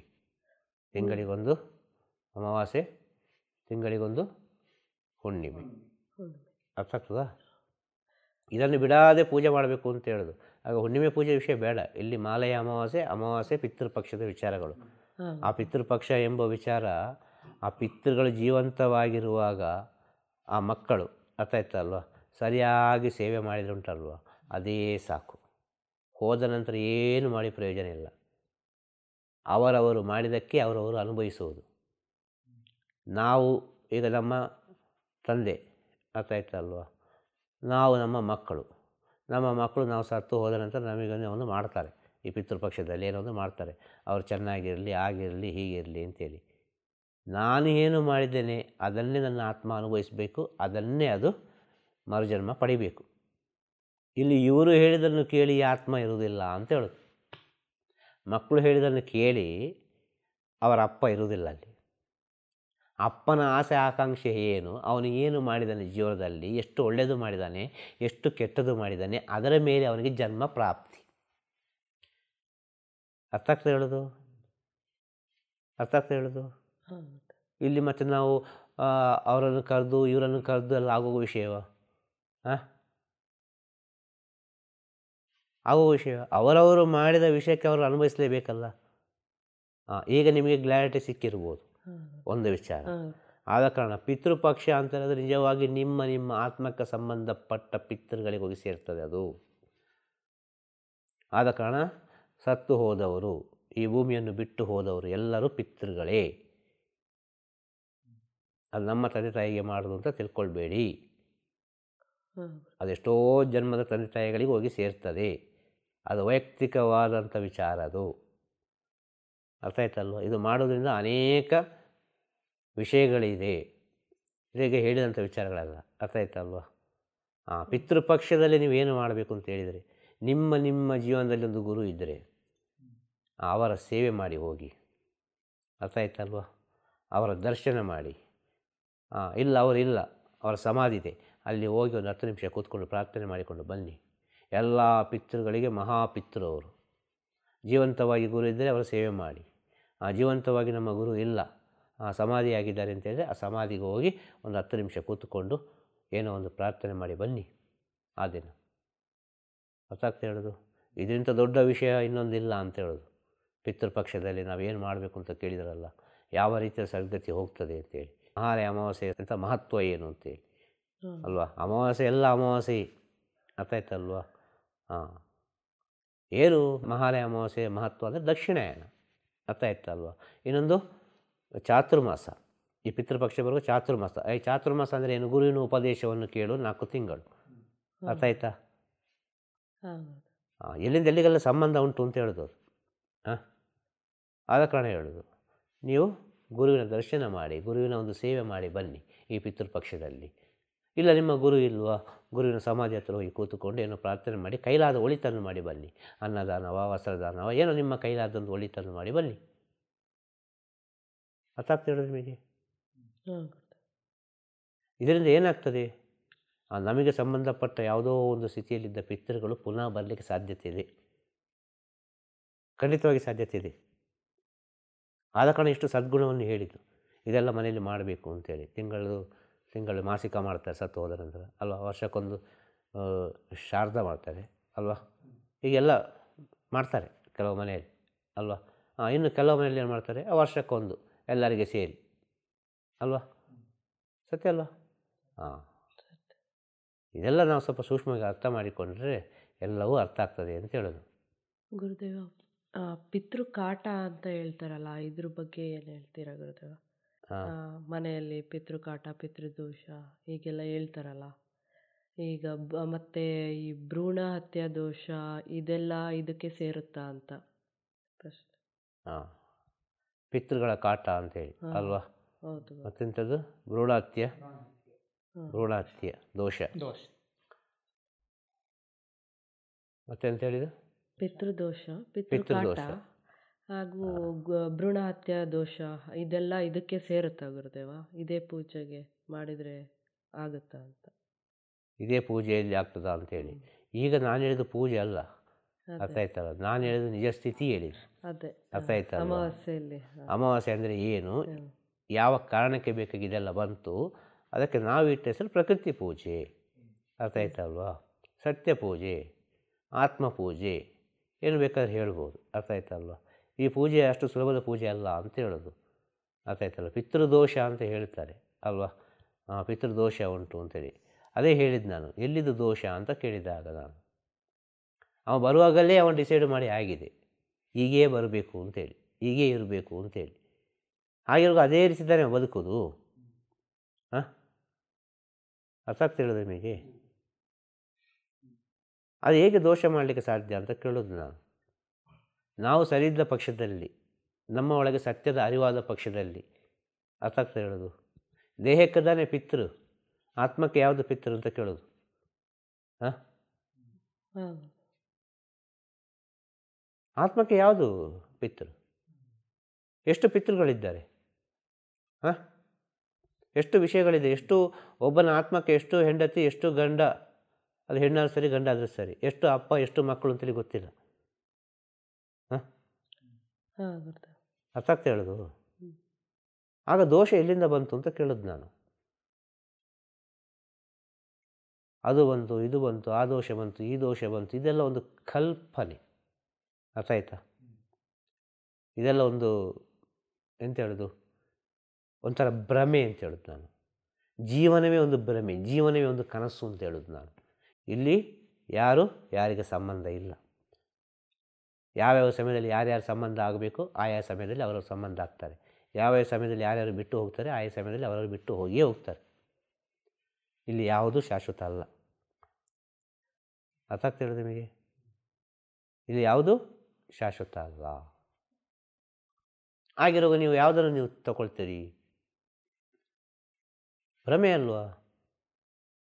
ಹಾಂ, ಈ ನಾವು ಕಣ್ಣು ಬಿಟ್ಟು ನೋಡು ಅನುಭವಿಸ್ತಿರೋ ಜೀವನ ಕೊಡೋದು ಭ್ರಮೆ ಅಲ್ವಾ ಅಂತ ಹೇಳೋದು ನಾನು. ಹಾಂ, ಇದೊಂದು ಕಲ್ಪನೆ ಅಲ್ವಾ? ಸತ್ಯ ವಿಚಾರವೇ ಬೇರೆ. ನಮ್ಮ ಈ ಆತ್ಮದ ಕರ್ಮವನ್ನು ನಾವು ಅನುಭವಿಸಲಿಕ್ಕೆ ದೇಹವನ್ನು ಪಡ್ಕೊಂಡು ಬಂದಿದ್ದೇವೆ.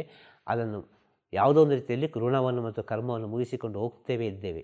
ಎಲ್ಲಿಗೆ ಹೋಗ್ತಾ ಇದ್ದೇವೆ ಗೊತ್ತುಂಟ? ಸತ್ಯದ ದಾರಿಯನ್ನು ಹುಡುಕಿಕೊಂಡು ಎಲ್ಲರೂ ಹೋಗ್ತಾ ಇದ್ದಾರೆ. ಆ ಸತ್ಯದ ದಾರಿ ಸಿಗಬೇಕು ಅಂತ ಹೇಳಿದರೆ ಇಂಥ ವಿಚಾರಗಳನ್ನು ನಡೀಲೇಬೇಕು. ಗಂಡ ಹೆಂಡತಿ ಮಕ್ಕಳು ಸಂಸಾರ ಎಲ್ಲವೂ ಬೇಕು. ಯಾಕೆಂದರೆ ಪ್ರಪಂಚ ರನ್ನಿಂಗ್ ಆಗ್ತಾನೇ ಇರಬೇಕು, ಪ್ರಪಂಚ ನಿಲ್ಲಬಾರ್ದು ಅಲ್ವಾ? ಅದರಲ್ಲಿ ಹೋಗಿ ಹೋಗಿ ಹೋಗಿ ಹೋಗಿ ಹೋಗಿ ಎಷ್ಟೋ ಕೋಟಿಯಲ್ಲಿ ಒಬ್ಬ ಒಂದು ವಿಷಯ ದಾಟ್ತಾನೆ, ಒಟ್ಟಿಗೆ ದಾಟಲಿಕ್ಕೆ ಆಗೋದಿಲ್ಲ. ಎಷ್ಟೋ ಕೋಟಿಯಲ್ಲಿ ಒಬ್ಬ ಈ ಸಂಸಾರ ಬಂಧನವನ್ನು ದಾಟಿ ಸತ್ಯದ ಮಾರ್ಗದಲ್ಲಿ ಹೋಗ್ತಾನೆ.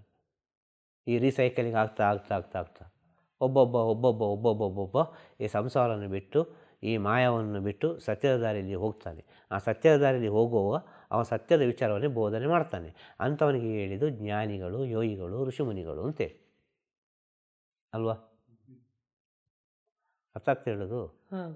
ಈ ದೋಷ ದೋಷ ದೋಷ ಇಲ್ಲಿಗ ಅವರು ಕೇಳಿದ್ದು ಭ್ರೂಣ ಹತ್ಯೆ ಅಂತ ಒಂದು ವಿಚಾರ ಅಲ್ವಾ? ಈ ಭ್ರೂಣ ಹತ್ಯೆ ಎಂಬುದು ಏನು ಅವರು ಬೇಕು ಅಂತಲೇ ಮಾಡೋದಾ?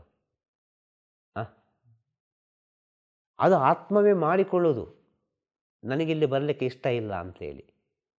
ಅರ್ಥ ಆಯ್ತು? ಒಂದು ತಾಯಿಯಾದವರು ಹಾಗೆ ಮಾಡಲಿಕ್ಕೆ ಸಾಧ್ಯವಾ? ಸಾಧ್ಯ ಇಲ್ಲ ಅಲ್ವಾ? ಸ್ವಲ್ಪ ಸೂಕ್ಷ್ಮವಾಗಿ ಅರ್ಥ ಮಾಡಿಕೊಳ್ಳಬೇಕು ಇದನ್ನು. ಅದು ಯಾವುದೋ ಒಂದು ರೀತಿಯಲ್ಲಿ ಅದರ ಪ್ರೊಸೆಸ್ ಒಳಗಿಂದ ಒಳಗೆ ಆಗ್ತದೆ. ಯಾವ ರೀತಿ ಆಗ್ತದೆ? ಈ ಆತ್ಮ ಎಂಬುದು ಬರುವ ಮುಂಚೆ ಯೋಚನೆ ಮಾಡಿರ್ತದೆ, ನಾನು ಇಂಥದೇ ಗರ್ಭದಲ್ಲಿ ಬರಬೇಕು, ಇಂಥವರ ಮನೆಯಲ್ಲೇ ಬರಬೇಕು ಅಂತೇಳಿ. ಕೆಲವು ಸಲ ಈ ಆತ್ಮಕ್ಕೆ ತಪ್ಪಿ ಹೋಗ್ತದೆ, ಕನ್ಫ್ಯೂಷನ್ ಆಗ್ತದೆ.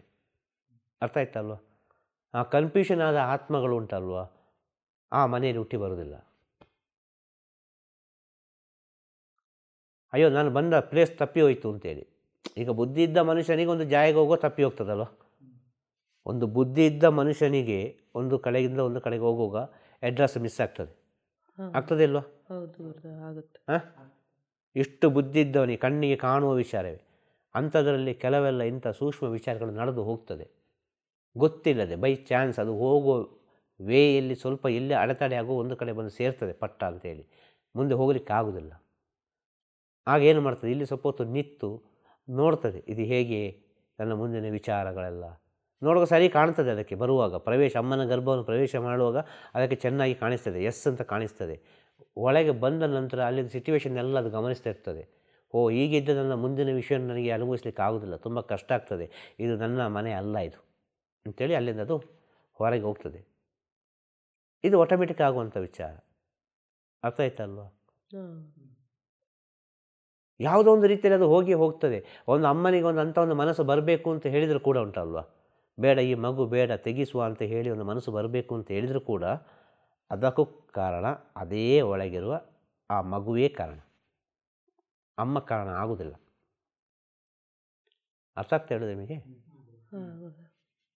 ಅಮ್ಮ ಕಾರಣ ಆಗೋದಿಲ್ಲ. ಈಗ ಏನೋ ಒಂದು ವಿಷಯದಲ್ಲಿ ಇಬ್ಬರು ಸೇರಿಕೊಂಡ್ರಪ್ಪ, ಅಪ್ಪಿತಪ್ಪಿ ಸೇರಿಕೊಂಡು ಏನೋ ಒಂದು ರೀತಿ ಗರ್ಭ ನಿಂತು ಹೋಯಿತು. ಆ ಗರ್ಭ ನಿಂತು ಹೋದ ನಂತರ ಏನು ಮಾಡಲಿಕ್ಕೆ ಆಗೋದಿಲ್ಲ ಅಂತ ಹೇಳುವಾಗ ಆ ಮಗು ಆ ಗರ್ಭದಿಂದಲೇ ಬರಬೇಕು ಅಂತ ಇದ್ದರೆ, ಆ ಅಮ್ಮನ ಉದರದಿಂದಲೇ ಬರಬೇಕು ಅಂತಿದ್ದರೆ ಅದು ಬಂದೇ ಬರ್ತದೆ. ಅರ್ಥ ಆಗ್ತಾ ಹೇಳೋದು ನಿಮಗೆ? ಇಲ್ಲ ಅದರ ಚಾಯ್ಸ್ ತಪ್ಪಾಯಿತು, ಅದಕ್ಕೆ ಇಷ್ಟ ಇಲ್ಲ ಬರಲಿಕ್ಕೆ ಅಂತ ಹೇಳಿದರೆ ಅದು ತನ್ನಿಂತಾನಾಗಿ ಪುನಃ ಹೊರಟು ಹೋಗ್ತದೆ. ಇಷ್ಟೇ ವಿಚಾರ. ಈಗ ಎಲ್ಲಿಂದ ಬಂತು ದೋಷ? ಎಲ್ಲಿಂದ ಬಂತು ದೋಷ? ದೋಷ ಅಂತ ಹೇಳೋದು ಯಾಕೆ ನಾನು ಕೇಳೋದು? ಸತ್ಯವನ್ನು ತಿಳಿಯಿರಿ ಅಂತ ಹೇಳೋದು. ಇಲ್ಲಿ ದೋಷ ಮನಸ್ಸೇ ದೋಷ ಅಲ್ವಾ? ಈ ಕಲ್ಪನೆ ತಾನೆ ಎಲ್ಲ ವಿಚಾರ ನಾವು ಕಲ್ಪಿಸಿದ್ದಾನೆ. ಏನೋ ಒಂದು ಹೆಚ್ಚು ಕಡಿಮೆ ಆಗುವಾಗ ನಮಗೆ ಬರೋದೇ ನೆಗೆಟಿವ್ ಥಾಟ್ಸ್. ಈ ನೆಗೆಟಿವ್ ಥಾಟ್ಸ್ ಬಂದರೂ ಪರವಾಗಿಲ್ಲ, ನೆಗೆಟಿವ್ ಥಾಟ್ಸ್ನಲ್ಲಿ ಉಂಟಲ್ಲ ಸೆಂಟಿಮೆಂಟ್ ನೆಗೆಟಿವ್ ಅಂತೊಂದುಂಟು. ಈ ಸೆಂಟಿಮೆಂಟ್ ನೆಗೆಟಿವ್ ಬಂದರೆ ಅದರಿಂದ ಹೊರಗೆ ಬರಲಿಕ್ಕೆ ಸಾಧ್ಯನೇ ಇಲ್ಲ. ಅದು ಇಂಥ ವಿಚಾರವನ್ನು ಹೇಳ್ತಾನೇ ಇರ್ತದೆ. ಅರ್ಥ ಆಯ್ತಾರೆ ಹೇಳೋದು? ನಮ್ಮ ತಂದೆಯದ್ದು ಉಪದ್ರ ಇರ್ಬೋದು, ನಮ್ಮ ತಾಯಿದು ಉಪದ್ರ ಇರ್ಬೋದು. ಅರ್ಥ ಆಯ್ತಲ್ವ? ಯಾಕೆ ಉಪದ್ರ ಮಾಡ್ತಾರೆ ಅವರು ನಾನು ಕೇಳೋದು? ಜೀವಂತವಾಗಿರೋ ನಿಮ್ಮನ್ನು ಚೆನ್ನಾಗಿ ಸಾಕಲಿಲ್ವ ಅವರು? ನಿಮಗೆ ಬೇಕಾದಲ್ಲಿ ತೆಗೆದುಕೊಂಡಿಲ್ವ? ನಿಮ್ಮ ಒಟ್ಟಿಗೆ ನಿಮಗೆಲ್ಲದಕ್ಕೂ ಹಗಲು ರಾತ್ರಿ ದುಡಿಲಿಲ್ವ? ಅಂಥವ್ರು ಸತ್ತು ಹೋದ ನಂತರ ಉಪದ್ರ ಮಾಡ್ತಾರಾ? ಸತ್ತು ಹೋದ ನಂತರ ಉಪದ್ರ ಮಾಡ್ತಾರಾ? ಅದು ಹೇಗೆ ದೋಷ ಆಗುವುದಾ? ಯಾಕೆ ಅವರು ಉಪದ್ರ ಮಾಡ್ತಾರಂತೆ?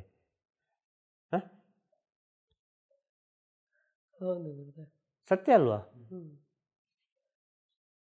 ಹಾಗೆ ಉಪದ್ರ ಮಾಡಿದ್ರೆ ಜೀವಂತವಾಗಿರೋ ಉಪದ್ರ ಮಾಡ್ತಾನೆ ಇರಬೇಕು. ಈ ಸತ್ತು ಹೋದ ನಂತರ ಉಪದ್ರ ಮಾಡ್ತಾರೆ ಅಂತ ಹೇಳೋದು ಉಂಟಲ್ಲ, ಇದನ್ನು ನಂಬಲಿಕ್ಕೆ ಆಗೋದಿಲ್ಲ, ಖಂಡಿತವಾಗಿ ನಂಬಲಿಕ್ಕೆ ಆಗೋದಿಲ್ಲ. ಒಂದು ವಿಷಯ, ಕೆಲವು ಸಲ ಈ ಆತ್ಮಗಳ ಸಂಚಾರದಲ್ಲಿ ನಮ್ಮ ದೇಹವನ್ನು ಮುಟ್ಟಿದಾಗ ನಮಗೊಂದು ರೀತಿಯ ಅನುಭವಗಳುಂಟಾಗ್ಬೋದು. ನಮ್ಮ ಮನಸ್ಸು ವೀಕ್ ಇದ್ದ ಪಕ್ಷದಲ್ಲಿ, ನಮ್ಮ ಮನಸ್ಸಿನಲ್ಲಿ ತುಂಬ ನೆಗೆಟಿವ್ ಇದ್ದ ಪಕ್ಷದಲ್ಲಿ, ಈಗ ನಾವು ಹೇಗೆ ಕೂತ್ಕೊಂಡಿದ್ದೇವೆ ಹಾಗೆ ಇಲ್ಲಿ ಆತ್ಮಗಳು ಕೂಡ ಉಂಟು. ಗೊತ್ತಾಗ್ತದಾ? ಕಣ್ಣಿಗೆ ಕಾಣ್ತದ? ಇಲ್ಲಿಂತ ಅಲ್ಲ, ಎಲ್ಲ ಕಡೆಯೂ ಕಣ್ಣಿಗೆ ಕಾಣೋದಿಲ್ಲ. ಕಾರಣ ಏನು? ನಾವು ಘನವಾಗಿದ್ದೇವೆ, ಅದು ಸೂಕ್ಷ್ಮವಾಗಿ ಉಂಟು, ಅದರಲ್ಲಿ ಬೆಳಕು ಕೂಡ ಪಾಸಾಗಿ ಹೋಗ್ತದೆ. ನಮ್ಮಲ್ಲಿ ಬೆಳಕು ನಿಲ್ತದೆ, ಆದ ಕಾರಣ ನಾವು ಕಾಣ್ತೇವೆ, ಅದು ಕಾಣೋದಿಲ್ಲ. ಇಷ್ಟೇ ವಿಚಾರ. ಎಷ್ಟು ವಿಷಯ ಬರ್ತಲ್ಲ ಒಂದು ಮಹಾಲಯ ಅಮಾವಾಸ್ಯೆ ಅಂತ ಹೇಳಿದರೆ. ಅದೇ ಹೇಳೋದು, ಇಲ್ಲಿ ಹೇಳೋ ವಿಚಾರ ಸ್ವಲ್ಪ ಒಪ್ಪಿಕೊಳ್ಳಿಕ್ಕೆ ಕಷ್ಟ ಇರಬಹುದು, ಆದರೆ ಇದನ್ನು ನೀವು ಸ್ವಲ್ಪ ಅಧ್ಯಯನ ಮಾಡಬೇಕು ಅಂತ ಹೇಳೋದು. ಸ್ವಲ್ಪ ಸೂಕ್ಷ್ಮವಾಗಿ ಅಧ್ಯಯನ ಮಾಡ್ತಾ ಹೋಗುವಾಗ ಸತ್ಯದ ಅರಿವಾಗ್ತದೆ ನಿಮಗೆ. ಇಲ್ಲಿ ನಾವು ಏನು ಇಲ್ಲ, ಇಲ್ಲಿ ಎಲ್ಲವೂ ನಮ್ಮ ಆತ್ಮ ಮಾಡ್ತಾ ಇರೋದು, ಅದಕ್ಕೆ ಏನು ಬೇಕೋ ಅದು ಮಾಡಿಸ್ತಾ ಉಂಟು. ಅರ್ಥ ಆಗ್ತಾ ಹೇಳೋದು? ಈ ಪ್ರಪಂಚದಲ್ಲಿ ಏನು ನಡಿಬೇಕು ಅದು ನಡೆದೇ ತೀರ್ತದೆ, ಏನು ನಡಿಬಾರ್ದು ಅದು ನಡೆಯುವುದಿಲ್ಲ. ಅರ್ಥ ಆಗ್ತಾ ಹೇಳೋದು ನಿಮಗೆ? ಈ ಪ್ರಪಂಚದಲ್ಲಿ ಏನು ನಡಿಬೇಕು ಅದು ನಡೆದೇ ತೀರ್ತದೆ, ಅದನ್ನು ತಪ್ಪಿಸಲಿಕ್ಕೆ ಯಾರಿಂದಲೂ ಆಗೋದಿಲ್ಲ. ಡೆಫಿನೆಟ್ಟಾಗಿ ಯಾರಿಂದಲೂ ಸಾಧ್ಯ ಅಲ್ಲ. ಯಾವುದೋ ಒಂದು ರೂಪದಲ್ಲಿ ಈ ಪ್ರಪಂಚದಲ್ಲಿ ಸೃಷ್ಟಿ ಆಗ್ತದೆ ಅಂತ ಹೇಳಿದರೆ ಅದು ಅವನ ಇಚ್ಛೆ. ಈ ಪ್ರಪಂಚದಲ್ಲಿ ಏನು ಆದರೂ ಕೂಡ, ಈ ಬ್ರಹ್ಮಾಂಡದಲ್ಲಿ ಏನು ಆದರೂ ಕೂಡ ಅವನ ಇಚ್ಛೆಯಂತೆ ಆಗೋದು. ಯಾರು ಹೆದರಬೇಡಿ, ಯಾರು ಯಾವ್ಯಾವ ರೀತಿಗೆಲ್ಲ ಹೋಗಬೇಡಿ. ಅರ್ಥ ಆಯ್ತಾ ಅಲ್ವಾ?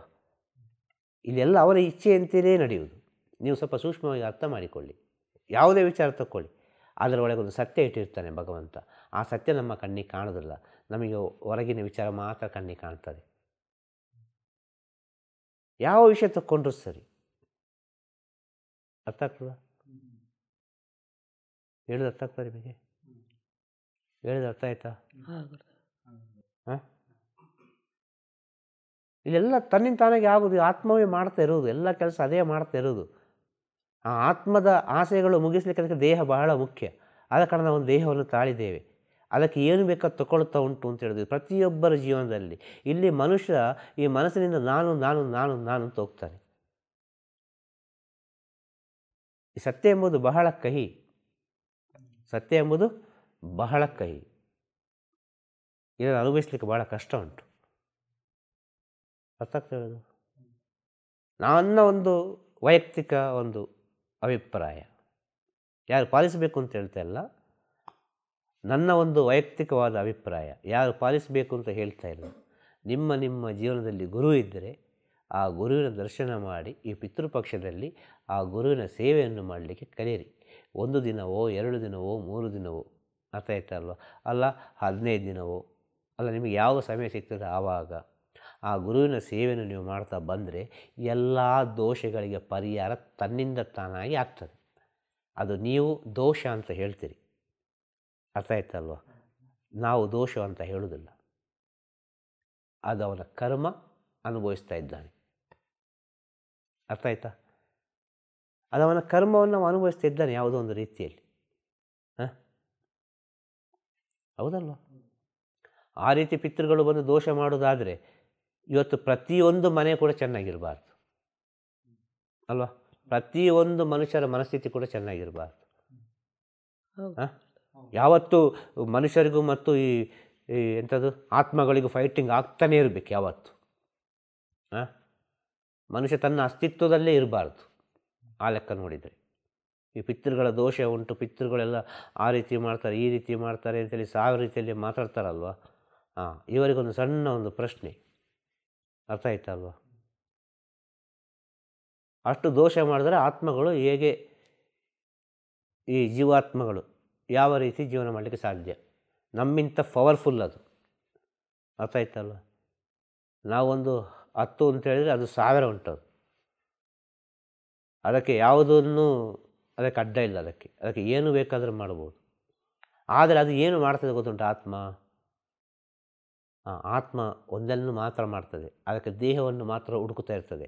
ಆ ದೇಹವನ್ನು ಹುಡುಕೋ ಸಮಯದಲ್ಲಿ ಕೆಲವರಿಗೆ ಟಚ್ ಆಗ್ತದೆ ಅದು. ಅರ್ಥ ಆಯ್ತಲ್ವ? ಆ ಕೆಲವ್ರಿಗೆ ಟಚ್ ಆಗೋ ಸಮಯದಲ್ಲಿ ನಾವು ಏನು ಹೇಳ್ತೇವೆ ಅಂತ ಹೇಳಿದರೆ, ಅಯ್ಯೋ ಆ ದೋಷ ಈ ದೋಷ ಅಂತ ಹೇಳ್ತೇವೆ ನಾವು. ಆ್ಯಕ್ಚುಲಿ ಅದು ದೋಷಕ್ಕೆ ಬಂದದಲ್ಲ ಅದು. ಅರ್ಥ ಆಯ್ತಲ್ಲ? ಅದು ಹುಡುಕೋದು, ನನ್ನ ಜಾಗ ಯಾವುದು, ನಾನು ಎಲ್ಲಿ ಇದ್ದೇನೆ ಅಂತೇಳಿ. ಆಗ ಕೆಲವು ಮನೆಗಳಿಗೆ ಕೆಲವು ಜನಗಳ ಹತ್ರ ಬರುವಾಗ, ಅರ್ಥ ಆಯ್ತಲ್ವ, ಅದಕ್ಕೆ ಸಂತೋಷ ಆಗ್ತದೆ. ಈಗ ಒಂದು ಹೋದ ಜನ್ಮದಲ್ಲಿ ಒಳ್ಳೆ ಪೂಜೆ ಪುನಸ್ಕಾರ ಎಲ್ಲ ಮಾಡ್ತಾ ಇದ್ದವರು ಒಬ್ಬರು, ಅರ್ಥ ಆಯ್ತಲ್ವ, ಅವರು ಸತ್ತು ಹೋದರು, ಅವರಿಗೆ ದೇಹ ಸಿಕ್ಕಲಿಲ್ಲ. ಅವರು ಹಾಗೆಯೇ ಒಂದು ರೌಂಡ್ ಹೋಗ್ತಾರೆ ಅವರು. ಅರ್ಥ ಆಯ್ತಲ್ವ? ಆತ್ಮ ರೌಂಡ್ ಹೋಗ್ತಾ ಇರ್ತದೆ. ಆ ರೌಂಡ್ ಹೋಗ್ತಿರೋ ಸಮಯದಲ್ಲಿ ಯಾವುದು ನನ್ನದು ಯಾವುದು ಅಂತ ಚಾಯ್ಸ್ ಮಾಡ್ತದೆ ಅದು. ನಾನು ಎಲ್ಲಿ ಬರ್ಬೋದು, ನನ್ನ ಆಸೆಯನ್ನು ಹೇಗೆ ಮುಗಿಸ್ಬೋದು ಅಂತೇಳಿ. ಆಗ ಅದು 100% ಸತ್ಯದಲ್ಲಿ ಬರೋದು ಅದು ಭೂಮಿಗೆ. ಅರ್ಥ ಆಯ್ತಾ? ಆಗ ಒಂದು ಮನೇಲಿ ಏನೋ ಪೂಜೆ ಮಾಡ್ತಾರೆ, ಪುನಸ್ಕಾರ ಮಾಡ್ತಾರೆ, ಏನೋ ಒಂದು ಯಜ್ಞ ಯಾಗಾದಿಗಳು ಮಾಡುವಾಗ ಆತ್ಮಕ್ಕೆ ಖುಷಿ ಆದರೆ ಉಂಟಲ್ವ, ಅದಲ್ಲಿ ನಿಲ್ತದೆ ಟಕ್ ಅಂತೇಳಿ. ಅದು ಮುಂದೆ ಸಂಚಾರ ಮಾಡೋದಿಲ್ಲ. ಅಂಥ ಸಮಯದಲ್ಲಿ ಏನಾಗ್ತದೆ ಅಂತೇಳಿದ್ರೆ, ಕೆಲವರಿಗೆ ನೆಗೆಟಿವ್ ಇರ್ತದೆ. ನೆಗೆಟಿವ್ ವಿಪರೀತವಾದ ಒಳಗೆ 1000 ವಿಚಾರಗಳಿರ್ತದೆ. ಆ ವಿಚಾರಗಳಿರುವಾಗ ಈ ಆತ್ಮಗಳದ್ದು ಏನೋ ಒಂದು ವಿಚಾರಗಳು ಕಂಡು ಬರ್ತದೆ. ಅರ್ಥ ಆಗ್ತಾ ಹೇಳೋದು? ಇನ್ನು ಕೆಲವರಿಗೆ ಪಾಸಿಟಿವ್ ಇರ್ತದೆ. ಆ ಪಾಸಿಟಿವ್ ಇದ್ದ ಸಮಯದಲ್ಲಿ ಆ ಆತ್ಮಗಳೇ ಅವರಿಗೆ ಸಹಕಾರ ಮಾಡ್ತದೆ. ಅಲ್ಲಿ ಅವ್ರಿಗೇನೋ ಅವ್ರು ಹೇಳೋ ಮಾತುಗಳು ಸಕ್ಸಸ್ ಆಗುವ ಹಾಗೆ, ಅವರ ಕೈಯಿಂದ ಕೊಟ್ಟದ್ದು ಸಕ್ಸಸ್ ಆಗುವ ಹಾಗೆ ಅವರಿಗೆ ಕೆಲವು ವಿಚಾರಗಳ ಕಣ್ಣಲ್ಲಿ ತೋರಿಸಿಕೊಡ್ತದೆ.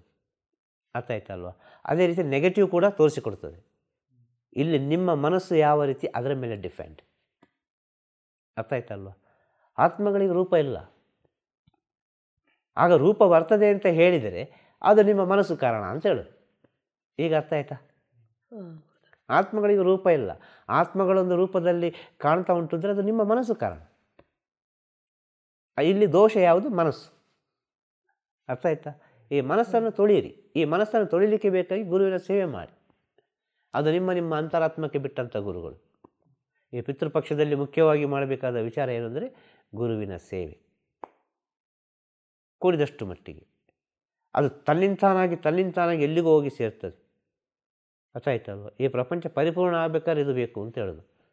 ಯಾವುದು? ತಾಯಿ ಬೇಕು, ತಂದೆ ಬೇಕು, ಗುರು ಬೇಕು. ಈ ತಾಯಿ ಮತ್ತು ತಂದೆ ಗುರು ಇಲ್ಲದಿದ್ದರೆ ಈ ಪ್ರಪಂಚ ಮುಂದೆ ಹೋಗಲಿಕ್ಕೆ ಸಾಧ್ಯವೇ ಇಲ್ಲ. ಅರ್ಥ ಆಯ್ತಾ? ಪಿತೃಪಕ್ಷ, ಮಹಾಲಯ, ಅಮಾವಾಸ್ಯೆ, ಮತ್ತೆಂಥದ್ದು